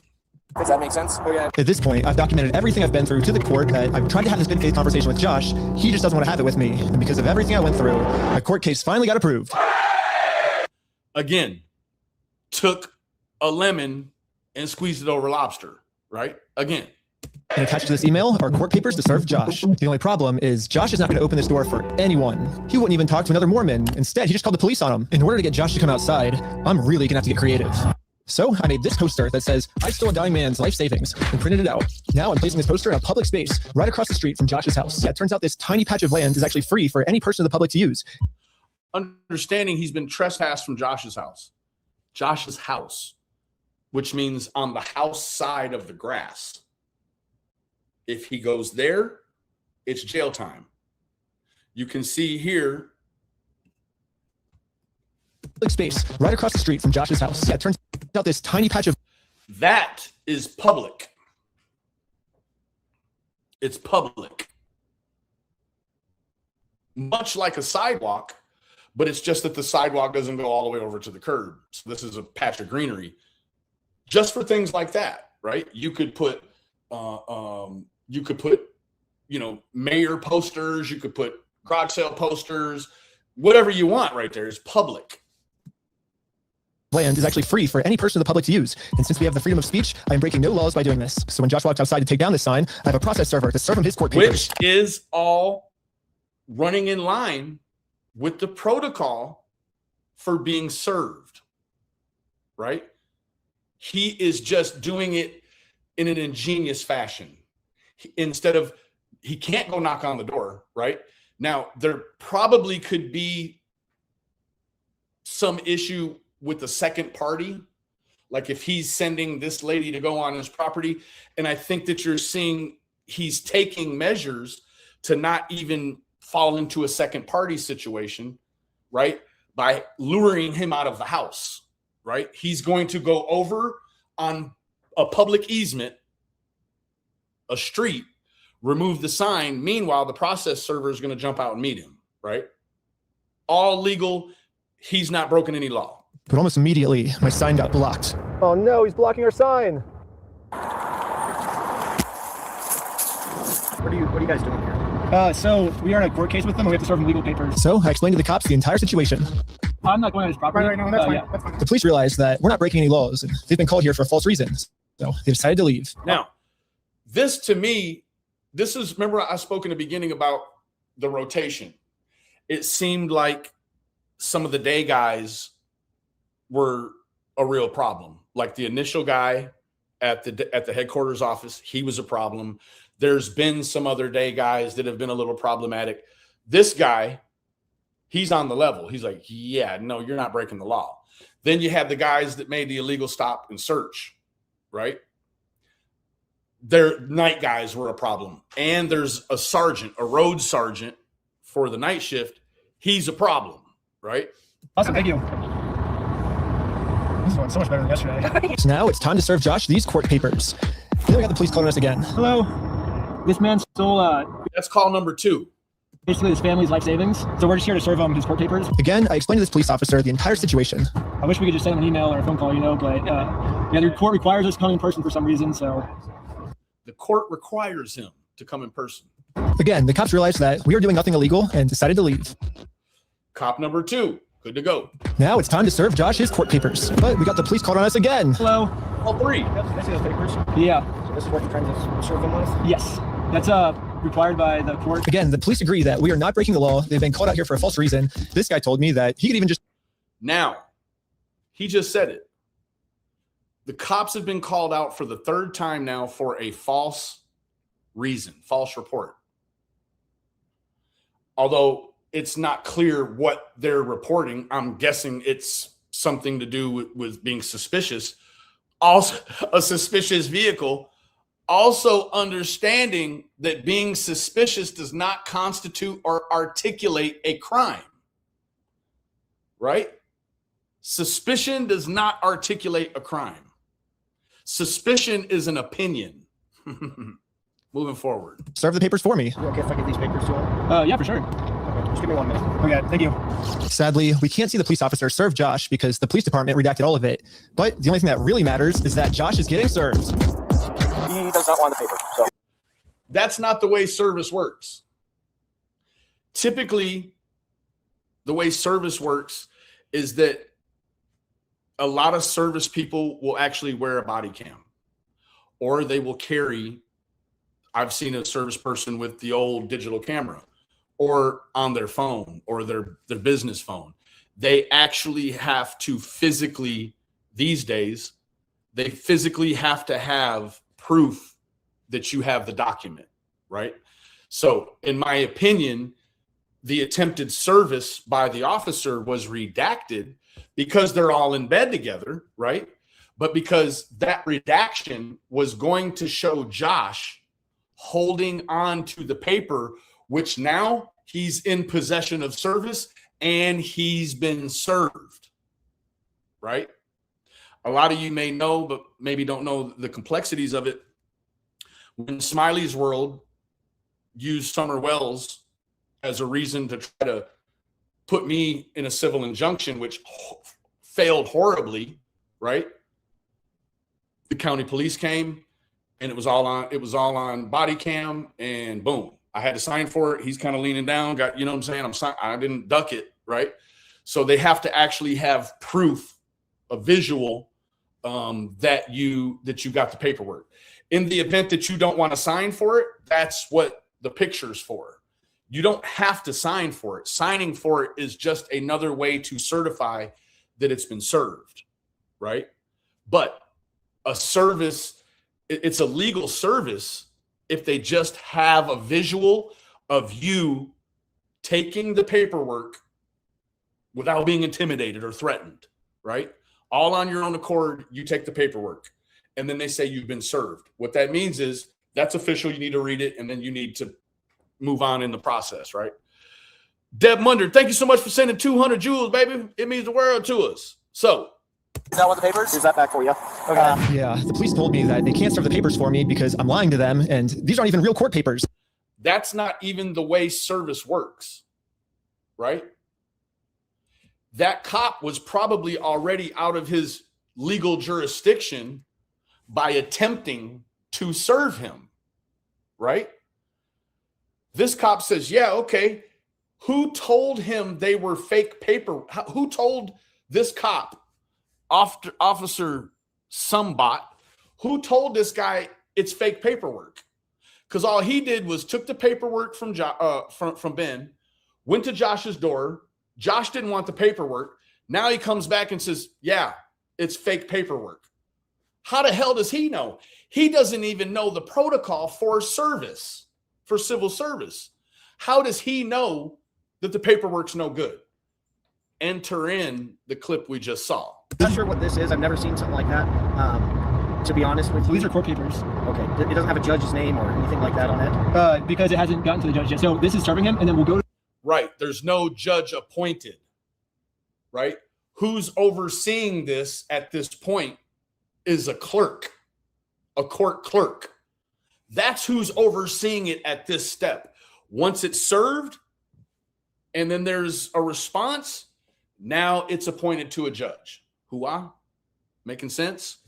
The court, and then the judge will be there. So the judge doesn't get involved until we're in court. Why is he saying that you guys were on the property? Because he wants us arrested, so he doesn't have to go to court. It doesn't look good when you've been trespassed. Yeah. Again, it doesn't look good. You've been trespassed. Because he wants us arrested, so he doesn't have to go to court. It doesn't look good when you've been trespassed. A threat of tyranny, right? A tyrannical threat with the implication of jail for following the mandated court procedure. That also would be a breach of his constitutional rights, right? Yeah. Trying to serve papers. Well, I think it looks exactly how we're supposed to do it legally. This is the legal way to do it. Well, we have 2 or 3 incidents. Yeah. Well, first, so they're incidents because he's lying to you guys. He's making them incidents. We came to do a good faith conversation, which is required by the courts before we can get a court case approved. So we did that. Called the cops out. Now, if I were Josh or if I were Ben in this situation, what I most certainly would do is each time a new cop was there, I'd say, why are you approaching me? Right? Why are you here? What is the reasoning for you here? What was the call?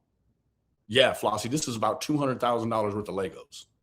Speaking of which, let's go over here and check where we're at here now. 217-426. 219-339. Woo! And again, if any of you, I don't do this at all. I don't share GoFundMes, looking ass. If you want to help in the fight, there is the GoFundMe link. And I thank you ahead of time if you decide to. On us. He lied to you guys saying that we had heroin on us. And we did a 3-hour yesterday. Now, playing devil's He can make advocate, up any lie he can to get us Ben arrested. can't know that Josh called the police and gave them the false report.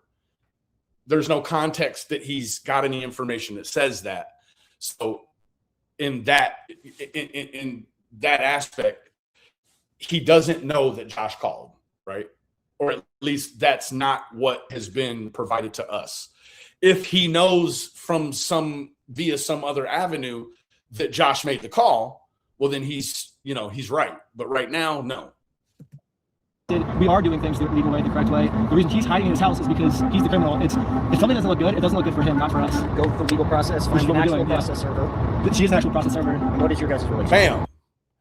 It doesn't matter what their relationship is. Their relationship, as far as that cop's concerned, his go-to, the way he should think automatically in this situation is it's a business relationship. What do you mean, what's their relationship? What does it matter to you? Right? It's like pulling a cop over while he's eating a donut and said, hey, where are you headed? Where'd you come from? What'd you do last night? You got anything in the car I should know about? I just met her today. Well, maybe just have someone not affiliated with you.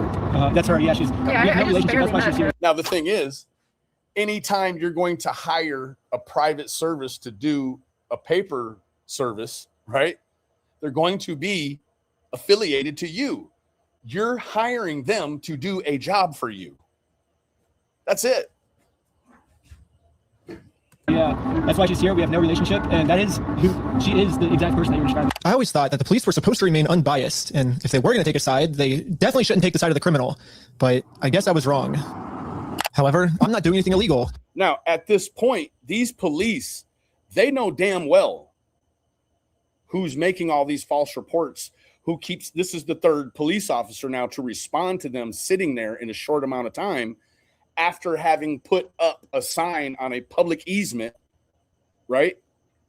Which, let me tell you what, in America, that would constitute, I guess you could say, art, which is a protected First Amendment speech, right?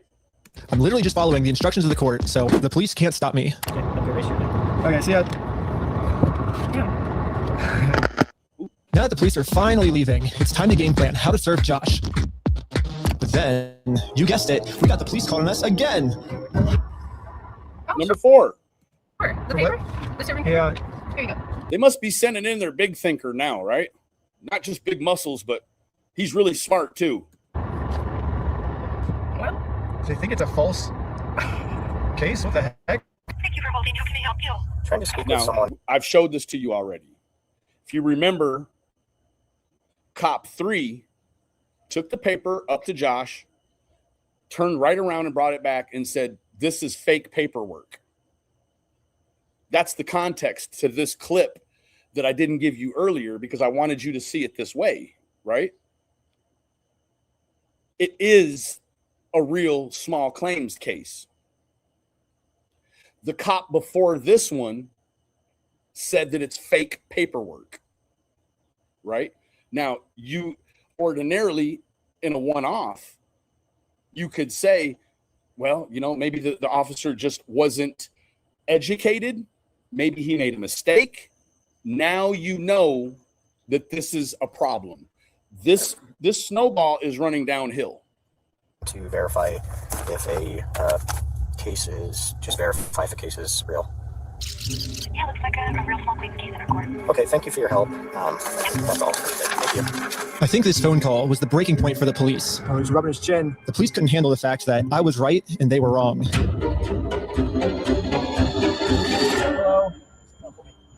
Hello. Okay. Am I being arrested?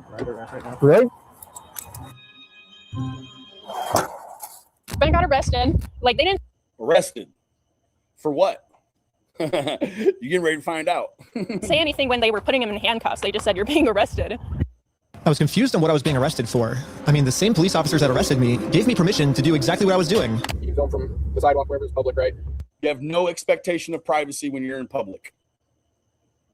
As someone in public, you can view anything in the public domain, right?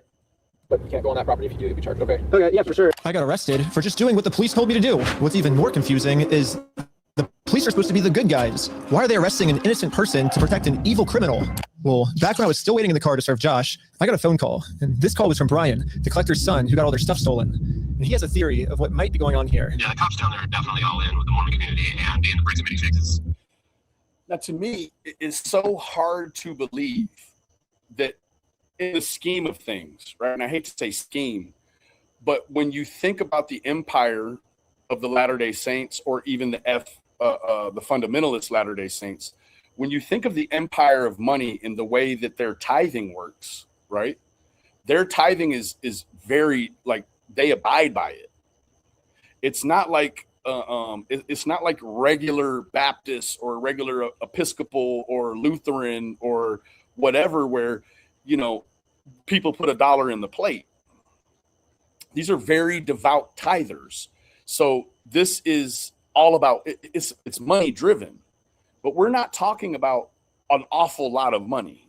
We're talking about $200,000, and we're talking about a paper trail, and we're talking about a lawsuit that's already been won and another lawsuit that's been accepted, right?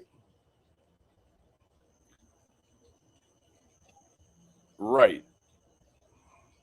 Part of that, and worth millions. I would not doubt that they have donated hefty sums to the Mormon Church, of which all the cops are probably a part of. Yeah, Brandon Best, Joshua Johnson, and Eamon, the CEO. Now, there is supposed to be a divide between the church and the state, right?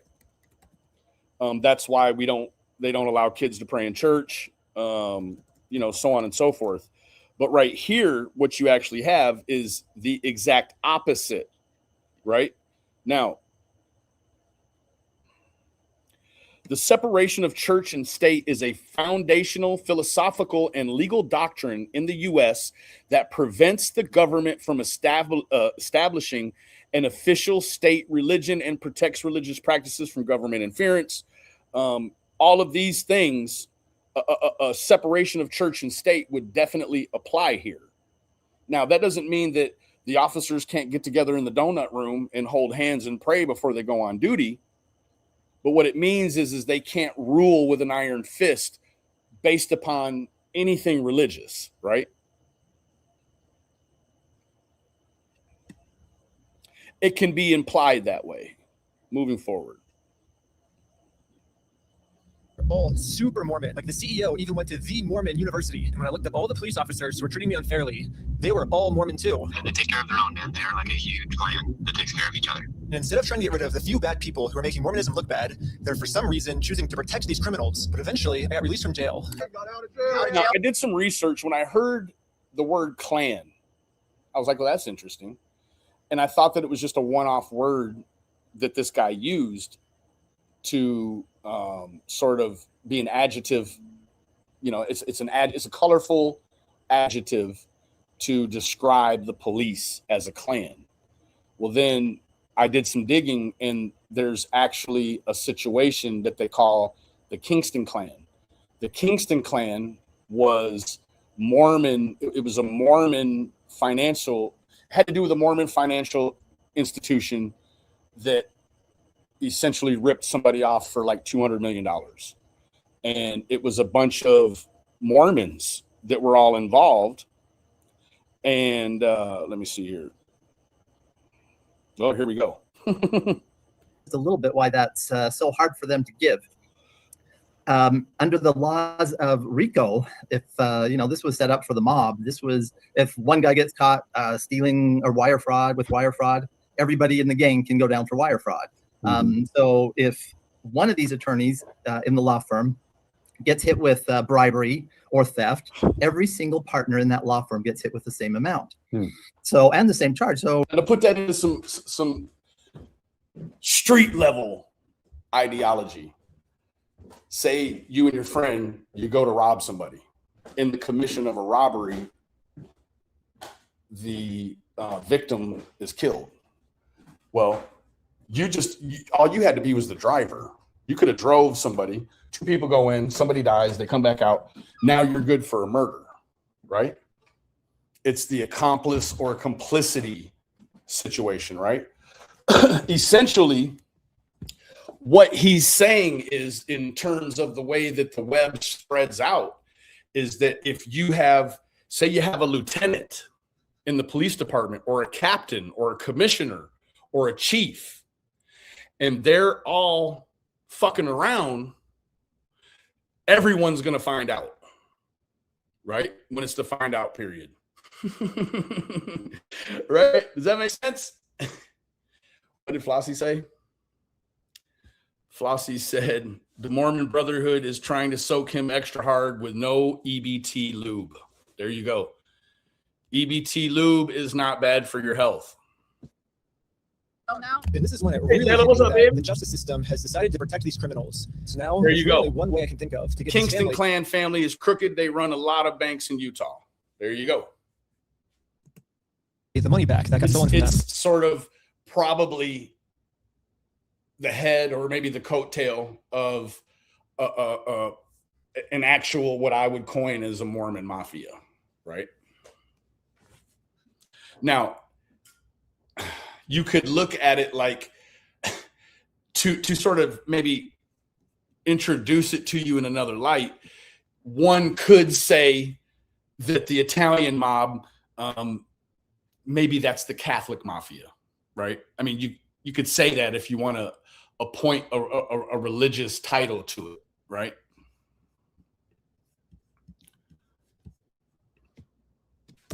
Which is a GoFundMe. Yeah, it is a pretty anticlimactic ending, but at least I'm confident that I'm not going to get in trouble for this. Now that our GoFundMe is live, it's time to promote it, to start getting donations. We printed out the GoFundMe's picture to hang it up so we could get a nice Instagram video to post to social media. But before the group could even hang the picture up, the police came. What you guys up to? We're starting a GoFundMe. Yeah. What we're doing is we're going to get a bunch of publicity to get basically all this money back to this family. Yeah. We're not going to do the lawsuit anymore. We're just the idea that they're going to abandon the lawsuit. So they're going to do what any person in need could do, which is start a GoFundMe, right?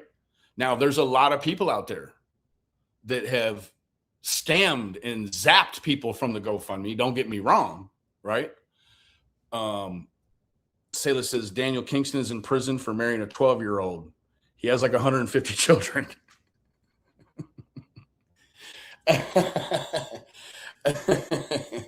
Now, what's interesting about that is federally, this banner right? This banner is a lot like political cartoons, right? Has anyone ever seen, I'm probably showing my age, right?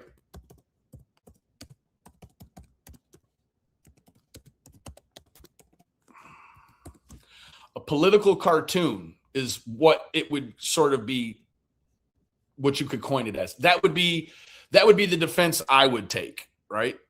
So this is art, and it's First Amendment protected activity, right? It's the same thing. Do you think the federal government is chasing down every political artist?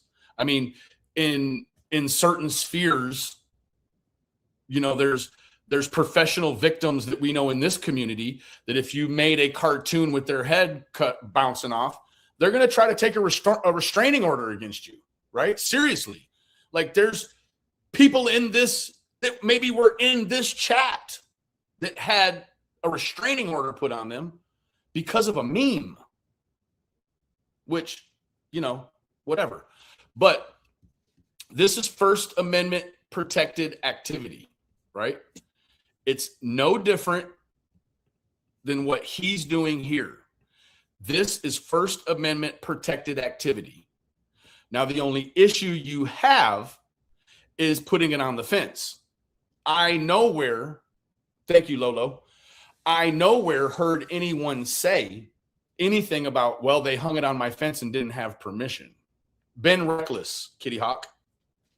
Just going to do this GoFundMe. We've already got it started. It can run into some defamation stuff. Again, it can run into some defamation stuff. It could. But defamation is not criminal. So you better go get the civil police and bring them out here. That's what you need to do. While we're right here and talking about the GoFundMe, let's check the traction real quick. 219,623. 219,623. the police were thinking of any technicality they could think of to protect their Mormon friend. Look at your stalking code. See if it's bad. If it's not, we're going to look at disorderly. If it's not disorderly, then we're going to look at the city ordinance. Huh. They are searching and scouring for a probable cause. There you go, Selah.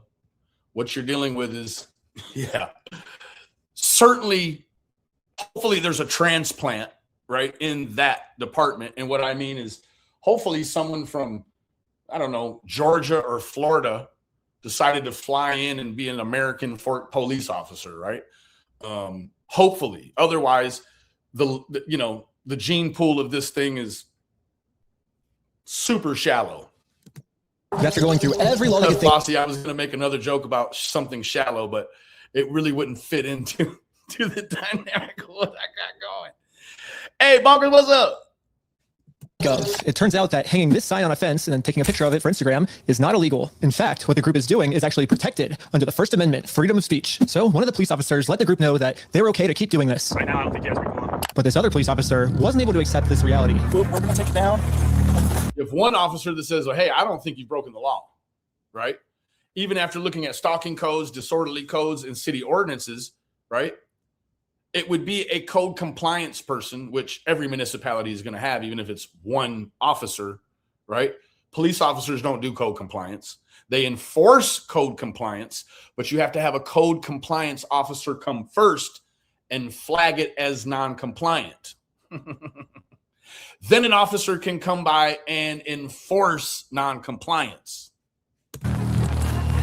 And then for the rest of this footage, the police redacted all of the audio. So I called the police station to find out why. All the redactions are done pursuant to the Utah State Code. We don't redact things just because we feel like it or, just because something looks funny. Everything is redacted pursuant to Utah State Code. And other than that, I can't really delve into any more detail. But the police made a mistake. They accidentally forgot to mute this police officer's audio. So when you sync the two clips together, I can actually hear what they're saying here. There. So that I can kind of... Made a mistake. They accidentally forgot to mute this police officer's audio. So when you sync the two... As a video guy, right? These are your video clips. This is the audio, video, audio. Some kind of way it got detached. Once you move the audio back to the video, now it's not redacted any longer. Thank you, Flossie. Please subscribe to Reckless Ben's channel at any point. Two clips together, I can actually hear what they're saying here. You see that?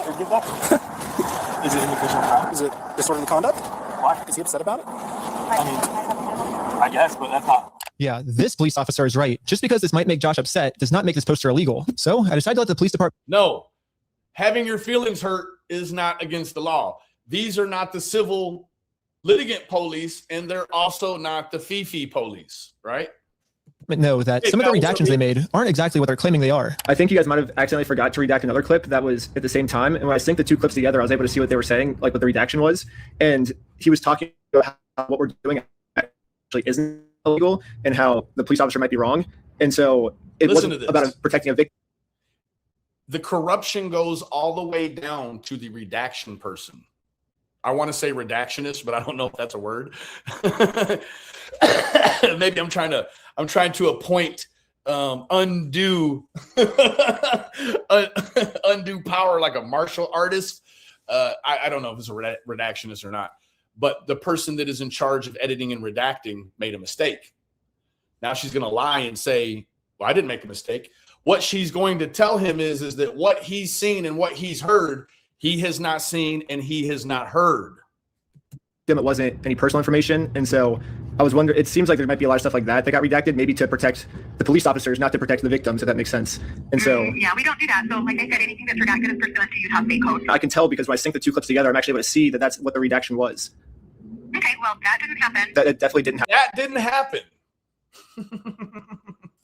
No, that didn't happen. No, yeah, it actually did happen. And now she's on the hook for him having visual evidence that he can use in a court of law at some upcoming time, even if it's just in the production of this this documentary, this docuseries. She's put a foot in it, right? And she's telling him what he has, what he's seen, and what he's heard. It definitely didn't happen. No, I don't do that, Ben. I follow the Utah State Code, like I just said. Not today. Okay. What do you say to him? Right? He's like, well, hold on. Whoa. Wait a minute. Act right. Thank you so much for your contribution, Queen. You know it means the world to me. Thank you, lovely. So appreciate you, baby. Thank you. Yeah, no, it's down to that level, right? Illegal stops, illegal searches, illegal incarcerations, unlawful incarcerations. And now your eyes and your ears have deceived you. Only your God-given heart can lead you. No, it seems like the police department redacted this entire conversation because right here the police are actually admitting to themselves that none of this is illegal, but they're still going to try to arrest us anyways. It seems like the only reason they're getting rid of this audio is to protect the police officers from getting fired. I don't know what the police officers are saying in this next clip, but I'm pretty sure they're scheming up a way to get the group. Now, what's interesting with that, trying to scheme up a way to keep the officers from getting fired, right? When you move back down here to this E-News stuff that I showed you earlier with Cameron Paul, right? 3 officers were in fact fired for not disseminating the DCS report to DCS, right? 3 officers were fired. That's a trickle down, right? That's not just 3 patrol officers all got the bucket. That's someone in power, someone in moderate to medial power, and then someone on the street is supposed to execute it, whoever that is, right? 3 officers, right? That is on a DCS, something that should have went to CPS but did not, right? Moving forward. Nope, not today. Thank you so much for sending 30 jewels, baby. You know it means the world to me, Queen. Thank you. So I guess I say that to say that you would expect this. Maybe they understand the power, the gravity of what they've done, and that the American police are like, holy cow, if we hold all these officers to the same letter of the law that Cameron Paul held the 3 officers that didn't disseminate the DCFS report, we got nobody. There is nobody on the street. We're going to have to pull people that swing keys at the jail, give them a gun and put them on the street. But then who watches the jail? Like, you have whittled down your whole department after this, right? Now, in my opinion, the reason why the 3 officers got shit canned sometime after the DCFS report didn't make it to its final destination is because it's high profile. It's in the news now.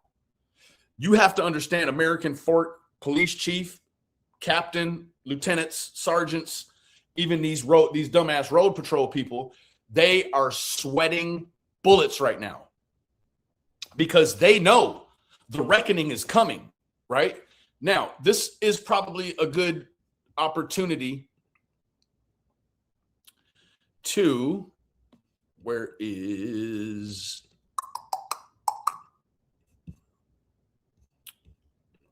it? Bear with me. This right here. My search prompt was, when does DOJ get involved with and investigate police department? The U.S. Department of Justice, the DOJ, gets involved with a local police department when there is evidence of widespread systemic civil rights violations, or when there are allegations of specific federal crimes, like, for instance, excessive force or corruption committed by individual officers. That's happening on a wide scale. Starting from the top, in my opinion, because someone has put a key in all these officers' back. These officers are not acting independently from connection to the head, right? They're being told what to do, and you can see that a number of these officers are taking great pleasure in what it is they're doing to these guys, right? And I'm telling you, it's going to be bad, right? Now, DOJ steps in through 2 main types of investigations: pattern or practice investigations. Rather than looking at a single incident, the DOJ Civil Rights Division investigates the entire agency to determine if there is a systemic pattern of unconstitutional policing. They get involved if there are widespread allegations. Now, if you look at what the Webster's Dictionary definition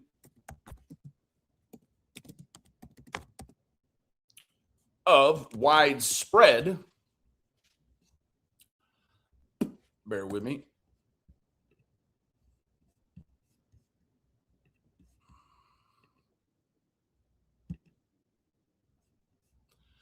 There is not a set limit or specific number of officers that have to be out of line constitutionally. Doesn't say, well, we need 6 guys all fucking up at the same time. That's not what it says. It says widespread, right? So if you look at it optimistically in a small department, right? And that's the thing. You're looking at the per capita or the average number of officers. Say they have 40 guys. Here we have a county bigger than this, and I think there's 80 guys. Don't quote me. I think there's 80. Well, my brother's one of them, right? I think there's 80 or maybe 90. If you have widespread, what is that percentage? Well, if you narrow it on down to an agency that's potentially half the size, because we're not talking about county police, we're talking about American Fork City Police, right? So let me look that up really quick.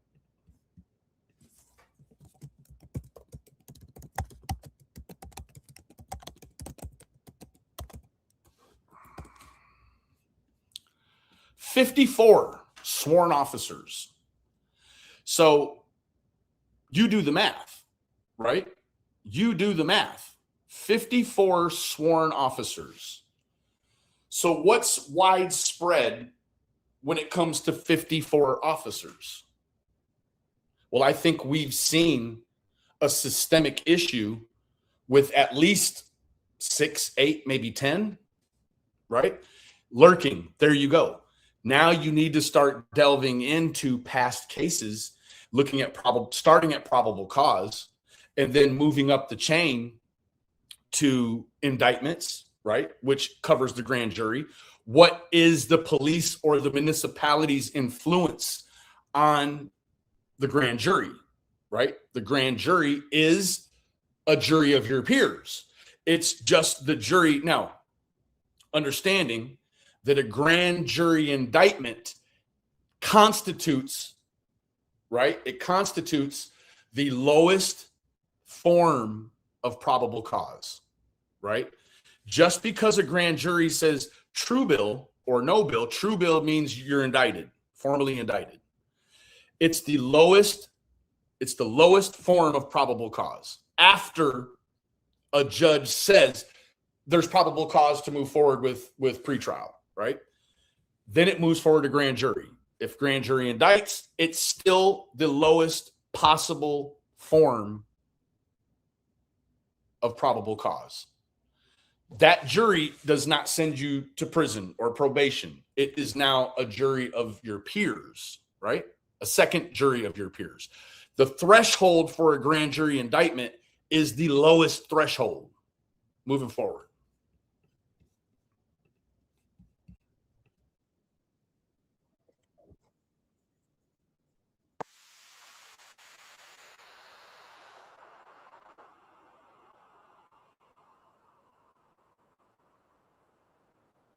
Now, understanding what just happened here, it's going to break it down play by play. But what an officer says that is captured on camera, on body cam, is now part of the official narrative. You understand? Now, the officer could say, well, I made a mistake. But that's always going to be in the past tense. In the past tense, it needs to happen immediately, right? It needs to happen immediately. Okay, no sound on the, okay, yeah, it's telling me. Hold on one second.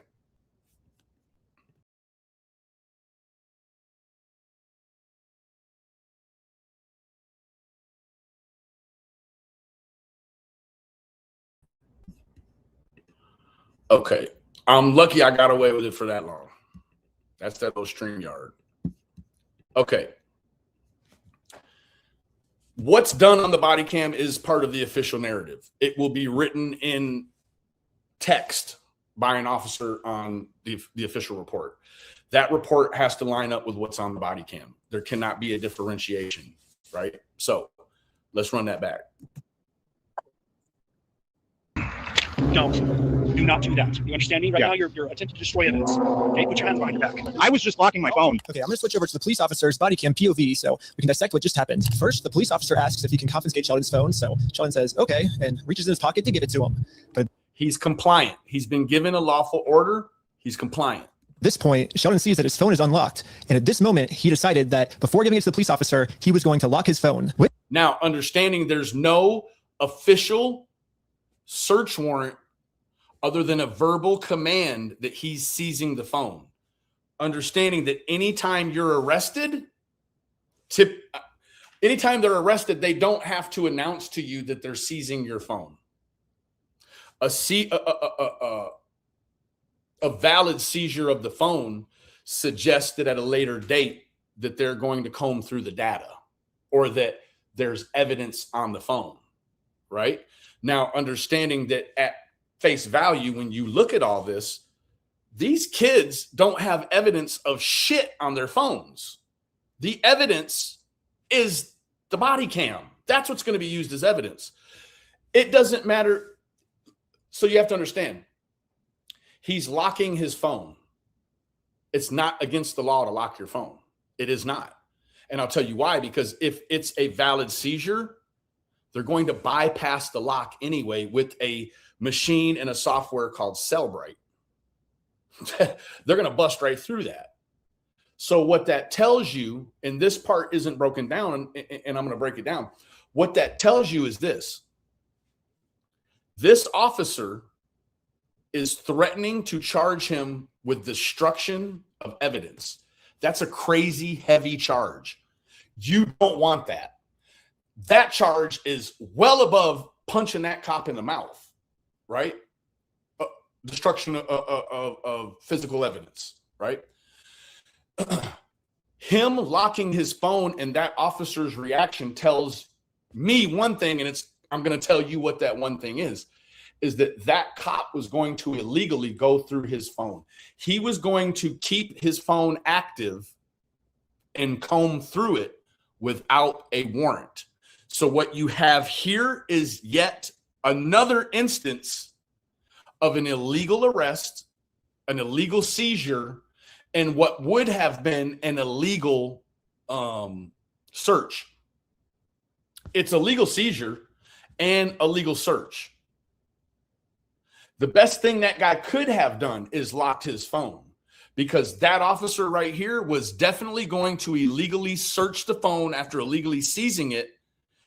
Also understanding that some kind of way, it's a whole thing, some kind of way, whatever evidence he said was in the phone, he now has to answer for how he obtained it.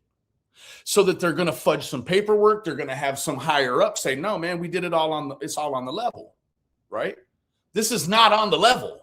None of this from the onset to right now, none of this is on the level. Which is totally legal. There's no search warrant, so Sheldon is legally allowed to lock his phone. He was going to lock his phone, which is totally legal. A person retains Fourth and Fifth Amendment protections over the contents of their phone unless law enforcement has lawful authority to search it, such as a warrant or his consent or another recognized exemption to the warrant requirement. Locking a phone before surrendering it to police does not by itself constitute or articulate destruction of evidence because the data is not being deleted, altered, or destroyed. Rather, the individual is preserving their privacy and constitutional rights pending judicial authorization for access. Boom. He just infringed upon his Fourth and Fifth Amendment rights to protection of his data. So there's also the Secure Data. It's a Secure Data Act, right? Or no, it's SEC. Secured Electronic Act.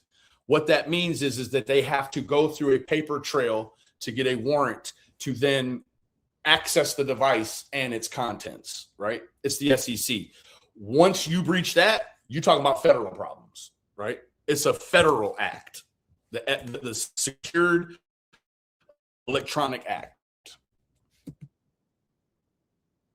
There's no search warrant, so Sheldon is legally allowed his phone. But as the police officer saw Sheldon's thumb moving towards that lock button, he snatched it out of his hands. And now the police officer's claiming that because he tried to lock his phone, he's destroying evidence. Upon the scenario, although there's no actual injury that he complains about, what is excessive force?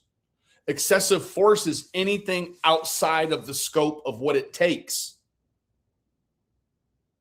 to de-escalate a situation, right? Point blank. And that's really left into a jury's hands. If 12 jurors said, yeah, I don't know, him grabbing my hand for in lying, saying that I'm trying to destroy evidence, right? Like that's excessive. Bam, you win. Silence. Yeah, I was giving it to Stop you. talking. I was Stop giving it to you. talking, Okay. It's on my money. Look, it's on my wall. He wants him to stop talking because it's all on the body cam. All on the body cam.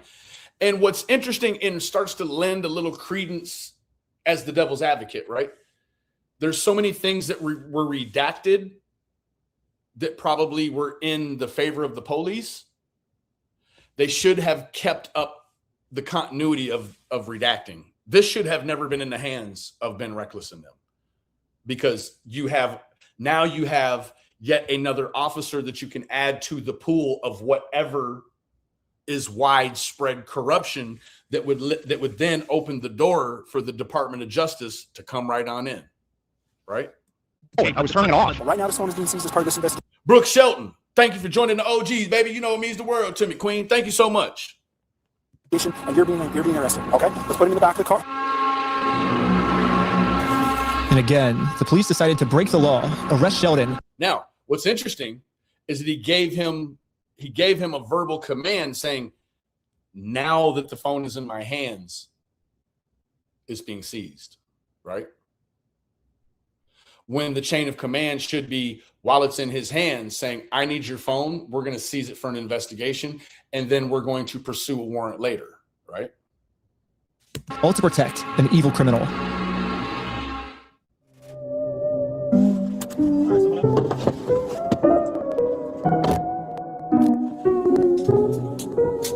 Okay. My name's Detective Nikosha. I work for the police department. I did willingly hand over my phone, but when I handed him my phone, my wallet popped up. So I said, hold up, let me hit my power button. And, I had a record as well. That's all I went and did. That's not obstruction of evidence. And I let him have the phone. I wasn't trying to delete anything. In fact, it is actually impossible to delete something from an iPhone from a lock screen by hitting power. Absolutely, 1,000,000%. So in no context could I have been trying to erase something by hitting one button on my phone. Now I'm sure you have a phone as well. When you hit the power button, that doesn't delete anything, does it? It's as if the officer was trying to change the narrative of the confrontation or the contact with these guys and paint in a charge that he could hit later on. See, this is the thing. The officer can say, yep, you just try to destroy evidence. Then the officer, he can formally charge you. You're charged. Now now a judge initially has to set a bond on destruction of private physical evidence. And then you got to fight it out in court, right? Or until if a witty attorney says, well, let's do a probable cause hearing, right? But it can still get to that point just based upon the officer's discretion, right? Yes, that's all I did.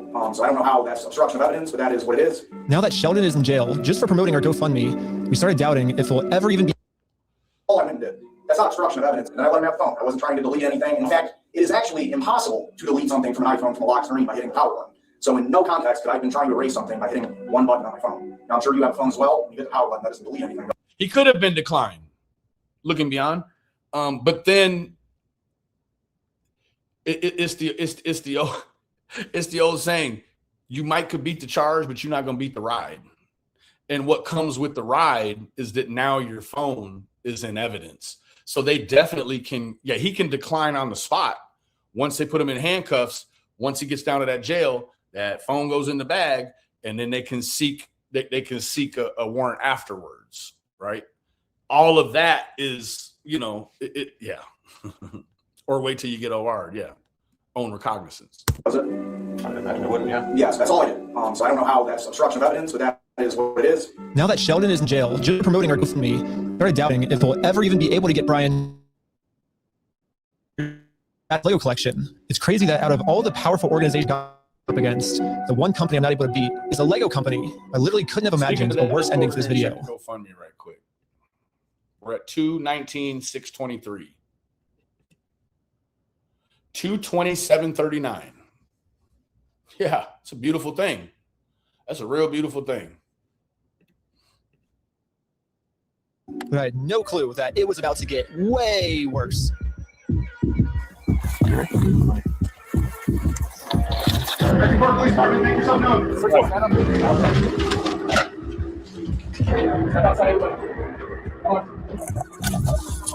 Now, talking about excessive force. Here we go. This is actually a no-brainer when it comes to excessive force. Don't move like that. You understand me? Don't move like that. Okay? Yeah, this cop pulled my arm so far back it dislocated my shoulder. That's excessive. He was not moving. He was not trying to elude.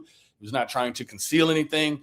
He offered no threat to anyone, even himself, right? Yeah, Lolo, right? Yeah, that's excessive.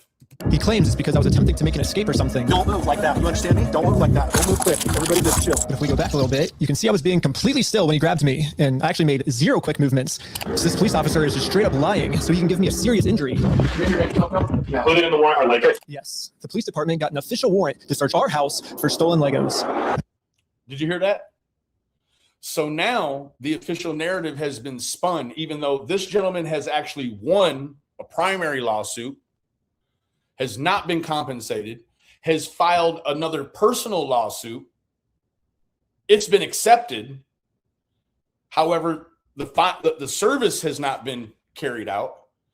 Now, with the false report on the heroin, now you got a false report that they're actually the ones that stole the Legos, right? Understanding one thing. if they would have found one red Lego in that house, those police would definitely charge them. This young man can prove to a certain reasonable degree that he was never in the store at the time the man who actually stole the Legos was caught on the camera stealing the fucking Legos. They have footage of the owners being kicked out of their own store, and the guy with the beard, I forget, Brian, is that his name? I don't want to butcher it. Him basically pushing them out, and then he's the one that commandeered the Legos. So now Josh and his, what's in my opinion going to end up being his co-defendant, have enough pull with the police department, because this isn't Bricks and Minifigs.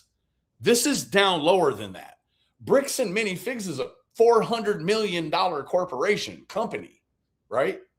That sells franchises. Brian, there you go.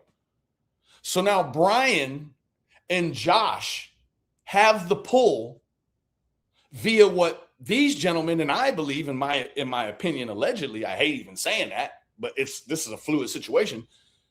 They've spun the narrative around, and guess what they've done? They have created another false report. They have obtained a faulty warrant based upon a false report, executed a warrant, used excessive force on Ben, searched his house illegally, and it's going to get worse. I should have seen this coming. Josh did threaten me in the last video that if I... And check this out. The officer that jammed up the Mormon boy listened to the audio. He knew by listening to the audio that that was Josh. Here's more audio of Josh admitting guilt or being involved in some sort of guilt-filled situation. I go out and actually try to sue him, he's going to come out and say that I'm the... Val, funny story. Funny you should ask that. The Legos were subsequently put up on the Bricks and Minifigs website for sale. Yeah, they know right where the Legos are at this moment. And in fact, they're actively probably, because it's still in the favor of Josh, Brian, and Bricks and Minifigs, right? These Star Trek throwback Legos are currently, you can buy them.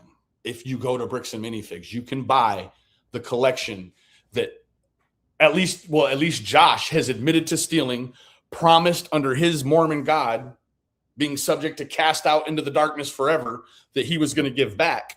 And now listen to this. The one that stole the Legos. Okay, let's do it. Fuck you, man. You stole them, bitch. I stole the Legos? Yeah, you're a fucking thief. Dang. Okay? Okay. You can shut the fuck up. That's your fucking choice. He's going to say he stole the Legos. And if you don't shut up, fast forward a little bit. If you don't shut up, he's going to tell the police that he stole the Legos. The one that stole the Legos. He's going to come out and say... Warrant to search our house for stolen Legos. I should have seen this coming. Josh did threaten me in the last video that if I go out and actually try to sue him, he's going to come out and say that I'm the one that stole the Legos. Okay, let's do it. Fuck you, man. You stole them, bitch. I stole the Legos? Yeah, you're a fucking thief. Does that sound like a devout Mormon? No, this is somebody... Oh, yeah, that qualifying immunity is gone, baby. You hear me? It's gone like COVID, baby. Okay.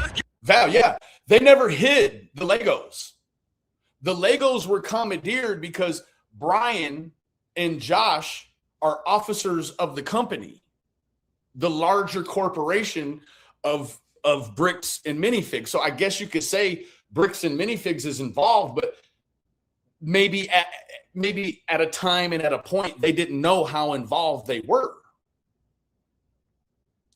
But these Legos were put on the website for sale. You can shut the fuck up. That's your fucking choice. I'm going to fast forward a little bit just to give you guys some context. That starts to look like extortion. If you don't shut up, I'm going to tell them you stole them, meaning you're going to go to jail or prison or whatever. There's going to be some judicial action, criminal action executed on you if you don't shut up. If you shut up and just let us keep the Legos, well then, hey, just take the ego bruise and keep it stepping. Lila, it's pure corruption. Now we start to widen the net on what is widespread corruption, right? But I actually got a copy. Because let me tell you this, with Josh admitting that he has the Legos and that he's going to give them back, that is a confession of a crime of, I don't know what the charge would be there in Utah, but it's a theft of $200,000. He's admitted to it. Then they have another video of him, another audio of him saying, if you don't stop all this shit, I'm going to say you stole the Legos. How can Josh provide evidence to the American Fork Police that he can prove what is the threshold for American Fork Police to get a warrant based upon Josh saying he stole the Legos? Ben's been saying all along, Josh and Brian stole the Legos. Why is he not getting the same play as Josh and Brian when they say he stole the Legos? He's been telling the police, I've won a lawsuit that says they took them. I have audio and video of them saying they took them and that they will return them. How come they're not raiding Josh and Brian's house? Why are they not raiding Josh and Brian's house? Or raiding the Bricks and Minifigs warehouse or consignment area, whatever it is, right?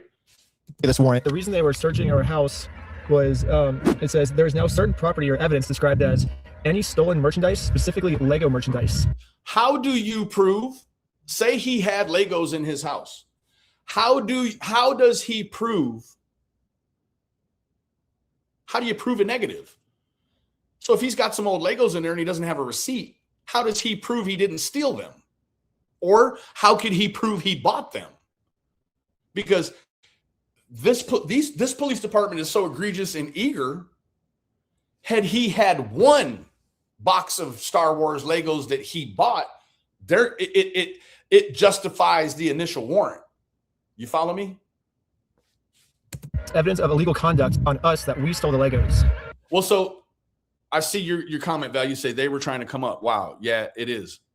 Oh, that's a lot of stack. I'm wondering if it was dumb, them trying to sell them on a website that people could see. No, they know they're covered by legality, right? They've shut this down. The issue is something wider, right? And I don't know what that is.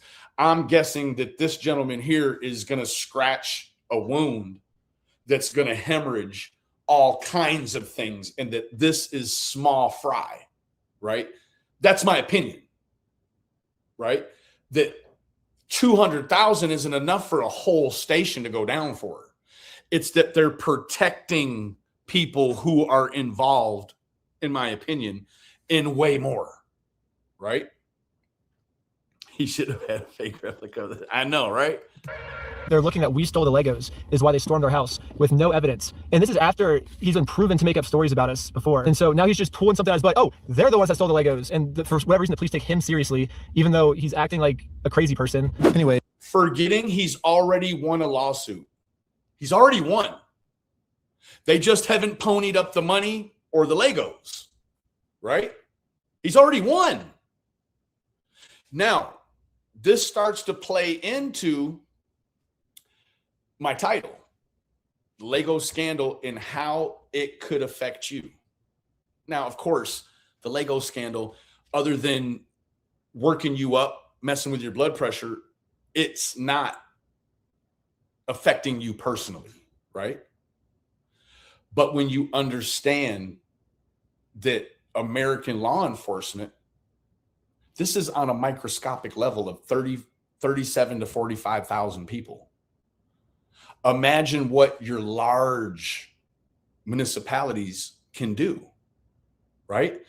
What this does is this sets up, in my hopes, in my opinion, this sets up a larger change in standards for all police municipalities, right?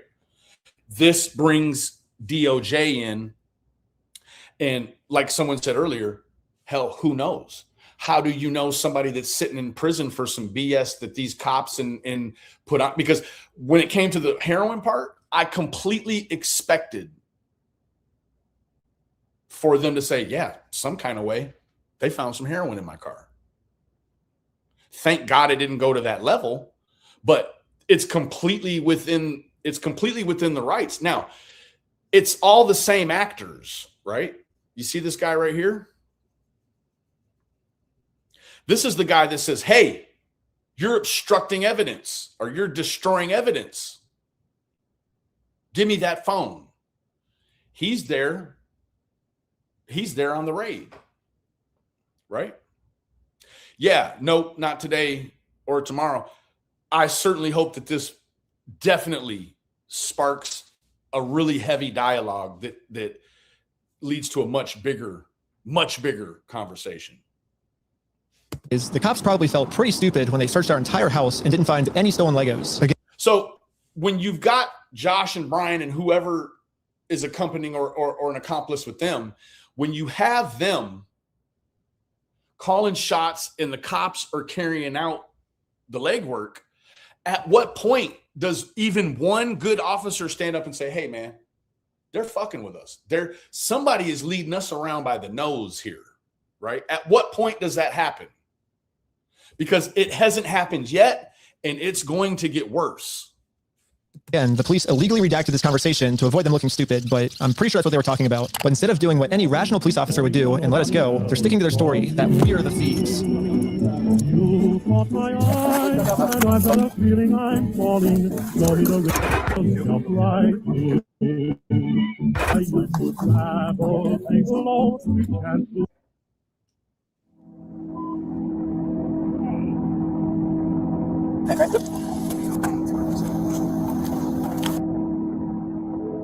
Yes. Now, so let me ask you, what are they actually being arrested for? Brian and Josh have already admitted they have the Legos. They've already lost a lawsuit. A false report for stolen Legos has come in. They've come and raided the house. They've dislocated his shoulder. You can see that the process server, she's on deck. This is the process server from earlier. She's on the team now, right? What are they actually arresting them for? Well, I mean, the short answer is nothing. That's what they're arresting him for. The entire group, we are all on our way to jail.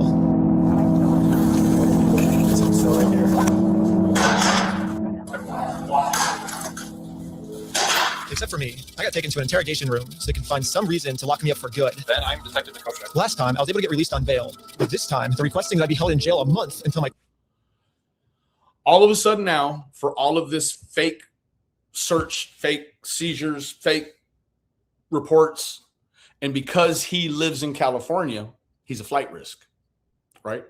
Generically, a flight risk, right?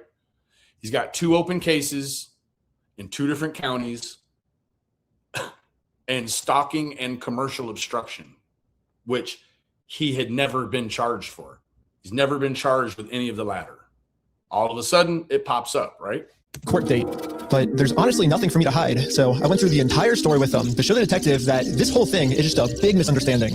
If you think about it, 83-year-old man versus $400 million company, even though the $400 million companies are wrong, they're going to win.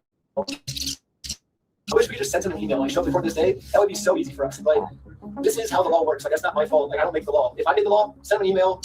And they're like, here's all your papers. You just have to figure out civilly. I'm like, this is the civil method, you know? Like, to do it civilly, you have to serve. Like, well, then just sue them then. I'm like, that's what we're doing. Like, you see how this is a circle. I am very interested in Josh's side of the story because I think he said he might have had heroin in the car or something, and they did like a 3-hour search on our car.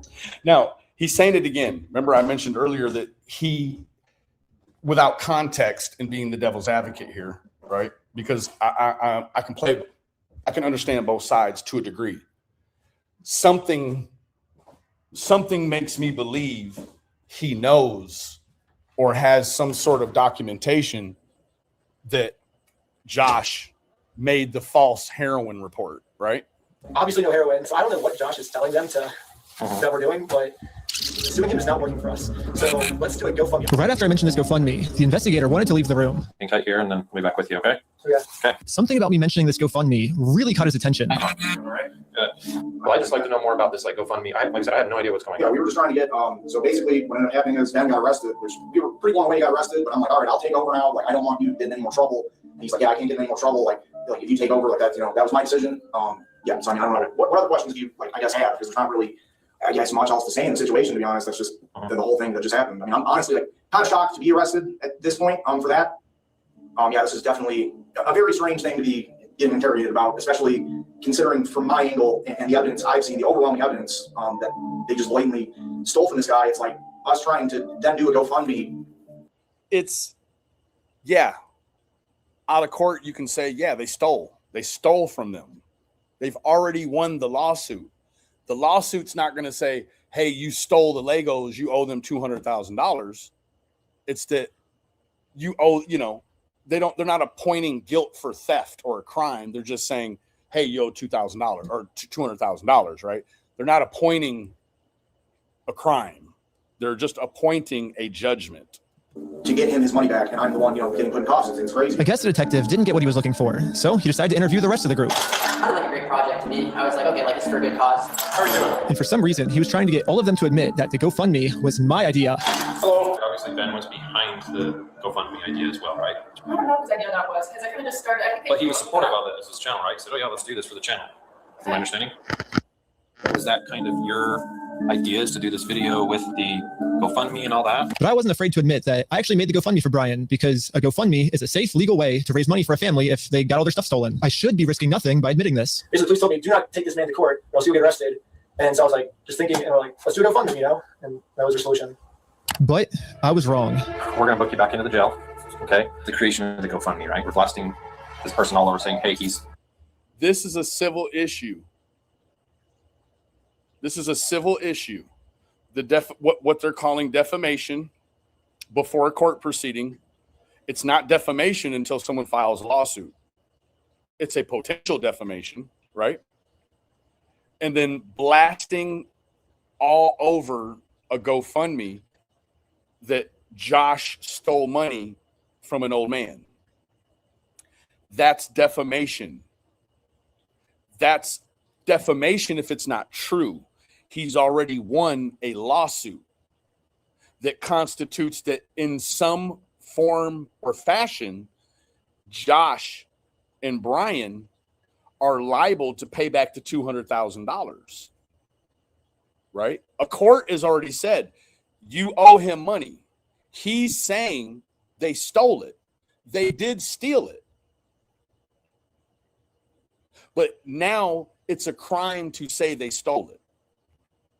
Do you understand how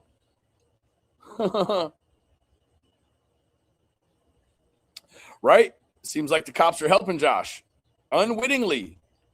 Unwittingly. Thank you, Lolo. Yeah, no, we get down over here. Thank you for joining us. So creating the GoFundMe was illegal? When I asked the detective how creating a GoFundMe was probable cause to send me to jail, this was his response. A lot of this stuff you may have to just get an attorney and fight it in the criminal side of court. Just like I said with the obstruction of evidence with the phone. He's just going to charge him with something. And because he's a flight risk because he lives out of state, now he's jammed up. You're just going to have to get an attorney and fight it in the criminal side of the court. How can you fight defamation, which is a civil code? How do you fight a civil code in a criminal court? That would be like them going to lock up Josh and Brian for not paying the judgment on the lawsuit. That's what you would call a debtor's prison. There is no debtor's prison, right? You can start putting, you start winding yourself into a Ryan Upchurch situation, right? Okay, you can't physically make the man pay. There is, when you do the discovery, they're going to go through all the financials, and then they're just going to immediately start attaching liens to stuff, right? A lien goes into a lien network, which means anytime there's a judgment or a sale of an asset that has a lien on it, the money is by law, by federal and state law, that money to suffice that judgment is drug out of the sale of an asset or out of an inheritance, so on and so forth. A tax return, whatever. Maybe not an inheritance. I don't know about that actually, but any lump sum of money that is that can have a lien put on it, right? The proceeds of a lawsuit. I won a lawsuit, had a lien in a lien network, and they took money from my proceeds of winning a lawsuit against the city, right? Pulled it right out. So there's some limitations, but I don't know what they all are exactly. But that's civil, right? There's not a debtor's prison, and it's on the wrong side of things. Right. Okay, Yep. go back. Yeah, go ahead and stand up. I got an officer right here that's going to get cuffs for you. We'll also be able to hear Josh's side of the story because I think he's said a lot of lies to you guys. It'll be, and I never talked to Josh, but it'll be documented in the report as well. Okay, thank you so much. But the detective was lying. The police have illegally redacted every single claim Josh has made about me. And when I finally go to court, I'm going to be completely blind to what I'm even being charged for. The worst part is that the police officers took away my bail. So now I have to wait a month in jail.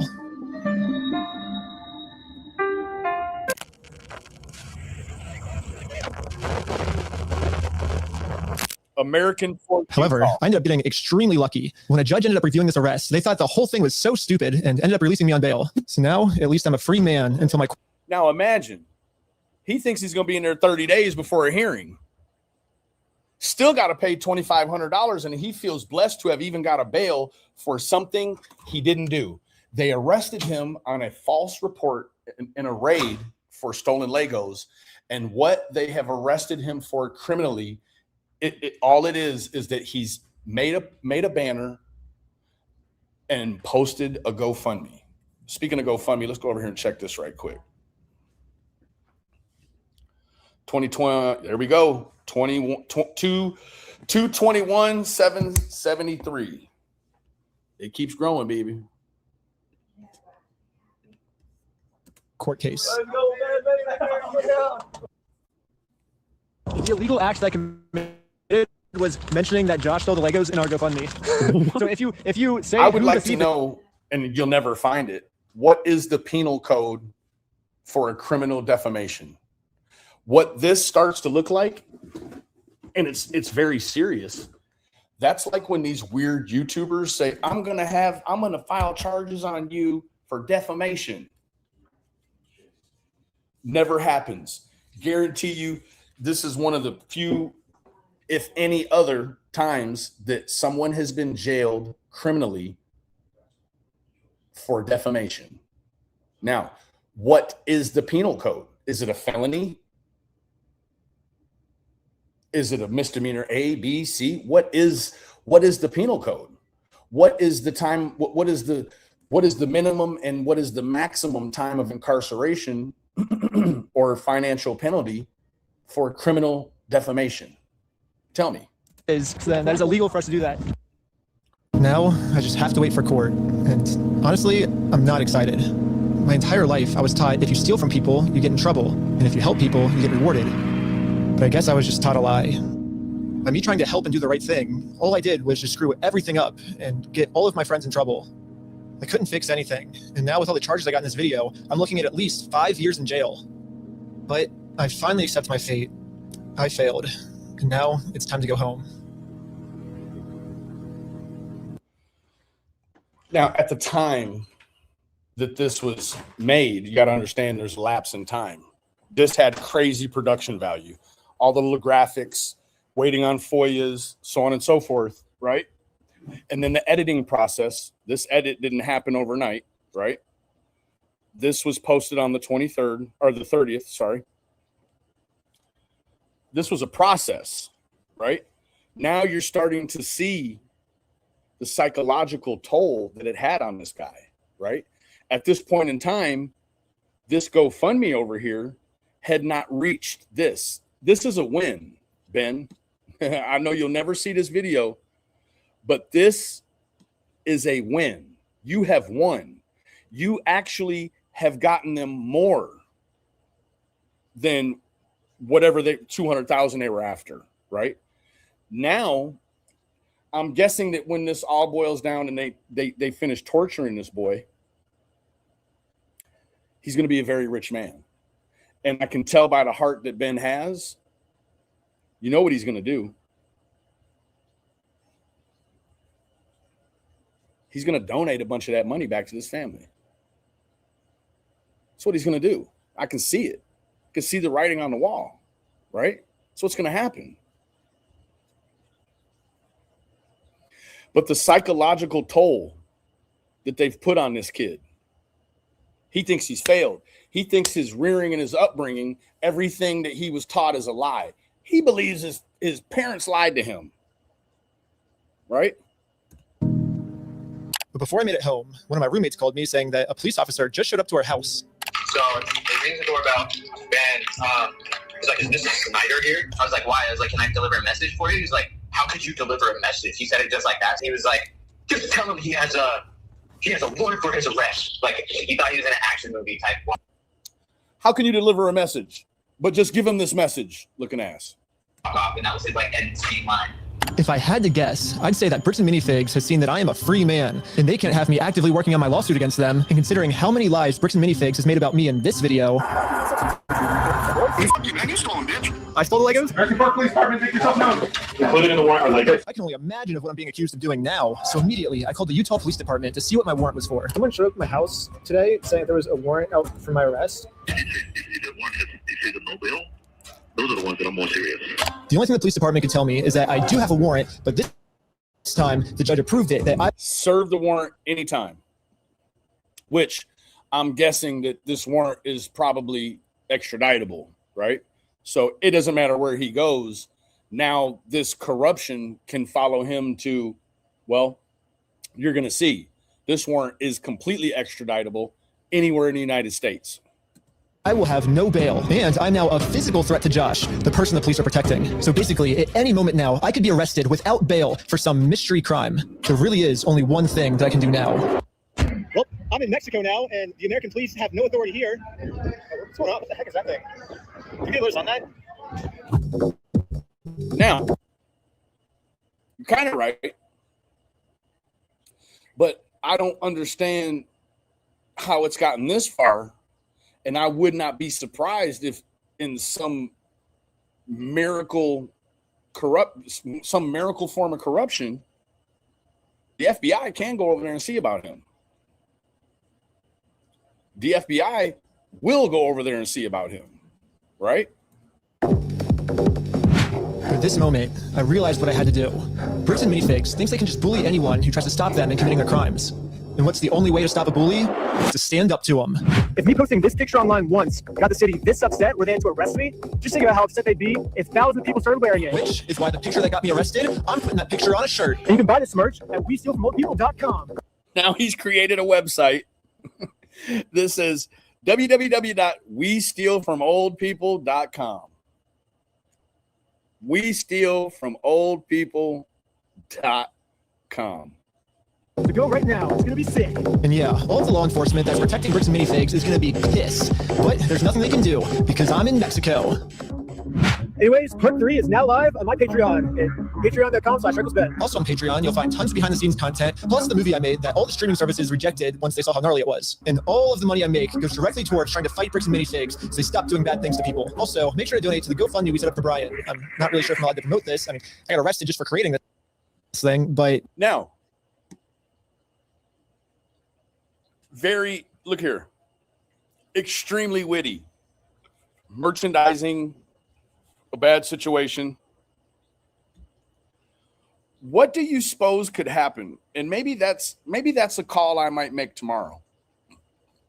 Not sure that I'll get an answer at all.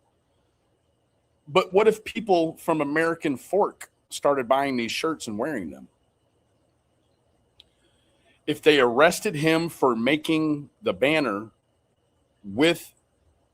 they arrested him, he's on the run for some unknown crime for creating this banner and hanging it on a fence, and then for saying that he stole money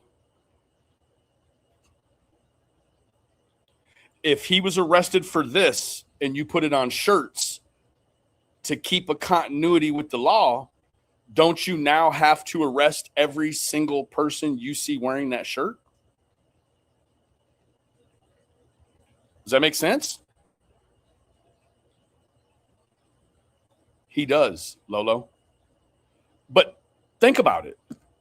If he got arrested in that town and now has a non-bailable warrant for a nationwide extraditable warrant, if someone in American Fork wears that shirt down the street in front of a police that knows, they too could be facing the exact same charge as him.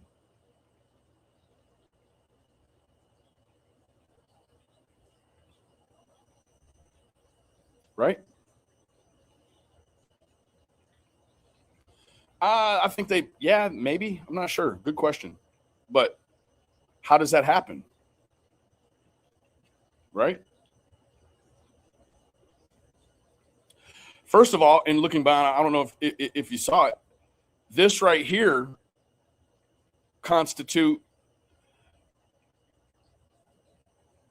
a federal civil attorney, a federal litigation attorney, would definitely come as this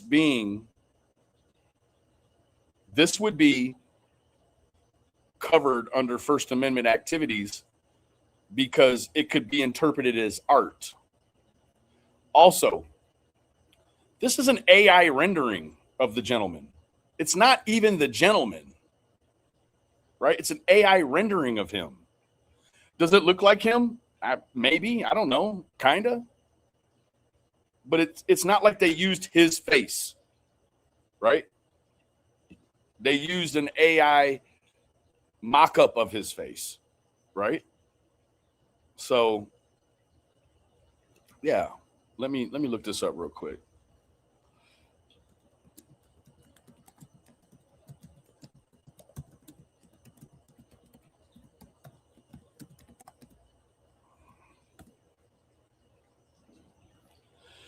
Okay, here we go.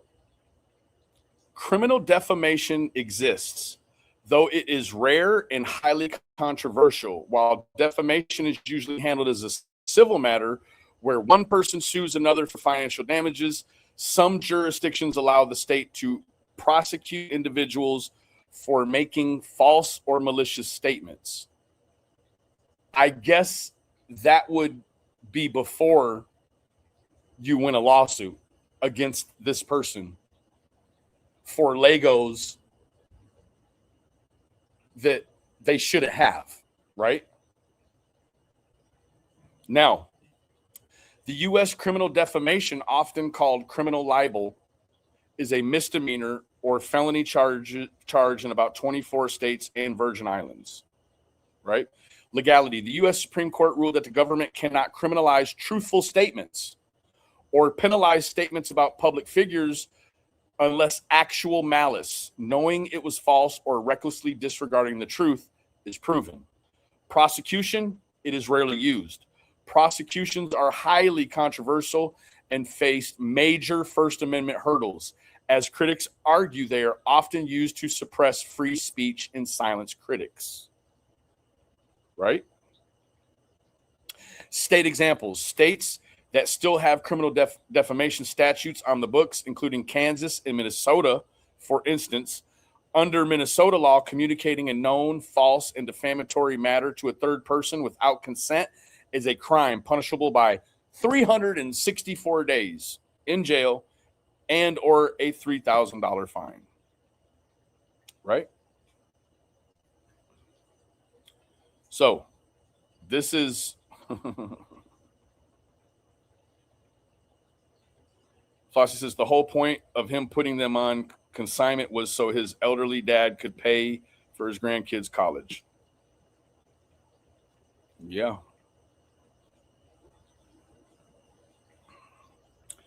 So that's man, that's as long as I've been online and forever. There is now, like I said, I Tarantino'd it. So this is after he got arrested. There's videos prior to this, and I think tomorrow we'll go ahead and we'll grab one of them, and then we'll start from the beginning and kind of work towards this arrested part. And again, you know, if you are an avid user of social media, if you have a community tab, if you have a Facebook, if you have an Instagram, find some way to share the GoFundMe. Because if you ever wanted to get behind an American ideal, and, you know, like this is, you probably, hopefully will never hear of anything this crazy again in your lifetime. Now, I think that this situation, you're welcome, Lurking. I think that, I think that, well, it says in some places it's a felony, but guess what? I would encourage anyone to go online and search for any case files. You know, like when they say, oh, Pennsylvania versus Lindsay, 1977. Go in there and find a statute that suggests the last time. I'm not going to do it tonight. I'm tired. Go in and find a case file that suggests the last time that criminal defamation, someone was imprisoned or received a felony or something, something on the books that's demonstrative, right? Not, oh, this guy in Pennsylvania got jammed up for, you know, calling his boss a homosexual and his wife left him, or, you know, whatever you could come up, you know, and it's a misdemeanor. No, find the case that is used in court to distinguish to the court that they ought not charge or they ought charge this, right? So thank you for joining us, Mary Jane. Yeah, it's a whole crazy thing. And it's scary, especially, I'm going to leave that part out. Anyone that's ever had a legal situation that they've endured or they've endeavored, you understand that even in your own situation, I think very few people have ever navigated a criminal situation of their own where they got to the end and there wasn't something where they could say, well, they did this, this, and this, right? Or they shouldn't did this, this, and this, right? Or they did this, this, and this, and I got forced to do something, you know, whoever, right? I think a lot of us, the criminal justice system is not perfect, right? And it does not, a lot of times, it does not operate or even hover around the foundation in which it was built, right? So, that being said, man, this is kind of like the Lisa Kay expose the other night, right? It's like a crash course. And hey, some of the things may be inaccurate, a little inaccurate, but Kitty Hawk says Josh doesn't have a leg to stand on, but he has Legos. There you go. Thank you, Ms. Pendar. Anyways, I'm going to go ahead and hit the sack. I'm going to get up early, start putting together something for tomorrow. In terms of all the breaking news, don't believe the hype. Flossie, don't believe the hype, okay?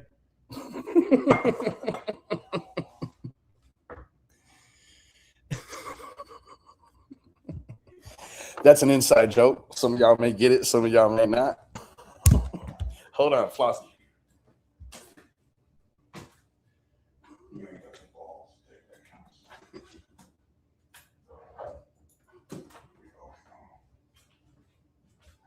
Flossie, don't believe the hype, okay? Don't believe the hype. I hope Josh steps on all the Legos. Me too.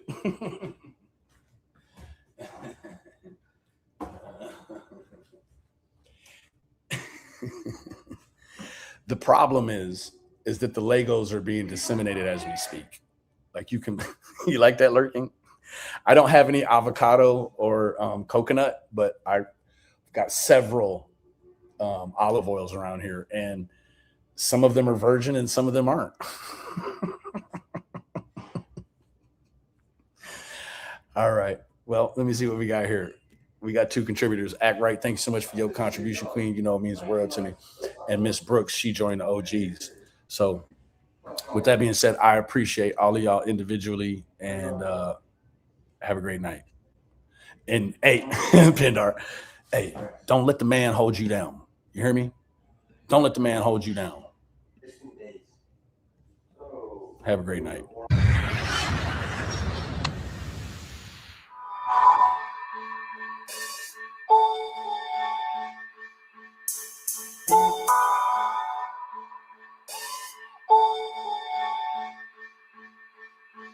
Gave a club a sample, told her try and tell the others. That was Monday, now it's Sunday. Trap retarded, doing nothing. Ammo commas, ammo zeros. I'm a hero in the hood, ain't a solar rhyming stuff. And everybody eating good. Gave a club a sample, told her try and tell the others. That was Monday, now it's Sunday. Trap retarded, doing nothing. Ammo commas, ammo zeros. I'm a hero in the hood, ain't a solar rhyming stuff. And everybody eating good.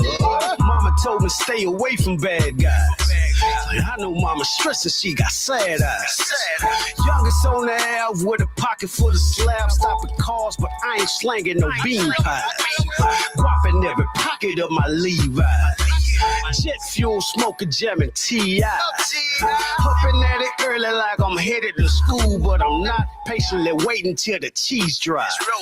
I done walked the block and told my feline. Compliments from Gator. What up, P.I.? Go little homie on my DJ do shit. Money seen, money gone. What you got is what you get, bitch. Try to turn my pole to being mad rich. Roaches on the cabinet to lavish. We're from holy clothes to Louboutin on my toes. Them boppers shocking now. What happened to your laugh, bitch? Belt buckle matching watching glasses. Yeah, gotta burn the silly cause I packed it. Bag it full of boulders, what you talking? I don't know you, but regulars, what you need, I bet I have it. Gave a club a sample, told her try and tell the others. That was Monday, now it's Sunday. Trap retarded, doing nothing. Ammo commas, ammo zeros. I'm a hero in the hood, ain't a solar rhyming stuff. And everybody eating good. Gave a club a sample, told her try and tell the others. That was Monday, now it's Sunday. Trap retarded, doing nothing. Ammo commas, ammo zeros. I'm a hero in the hood, ain't a solar rhyming stuff. And everybody eating good. Car so fishy, clip hold 20 missiles. Watch a finger blow the whistle, send my goons to come and get your light bar. But don't get it twisted, the bites hard. Snow up in the water, get a bitch hard. Nice drop, hole.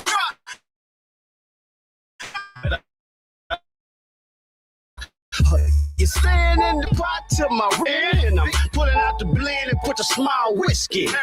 Jump too low, I'll put the blow back in.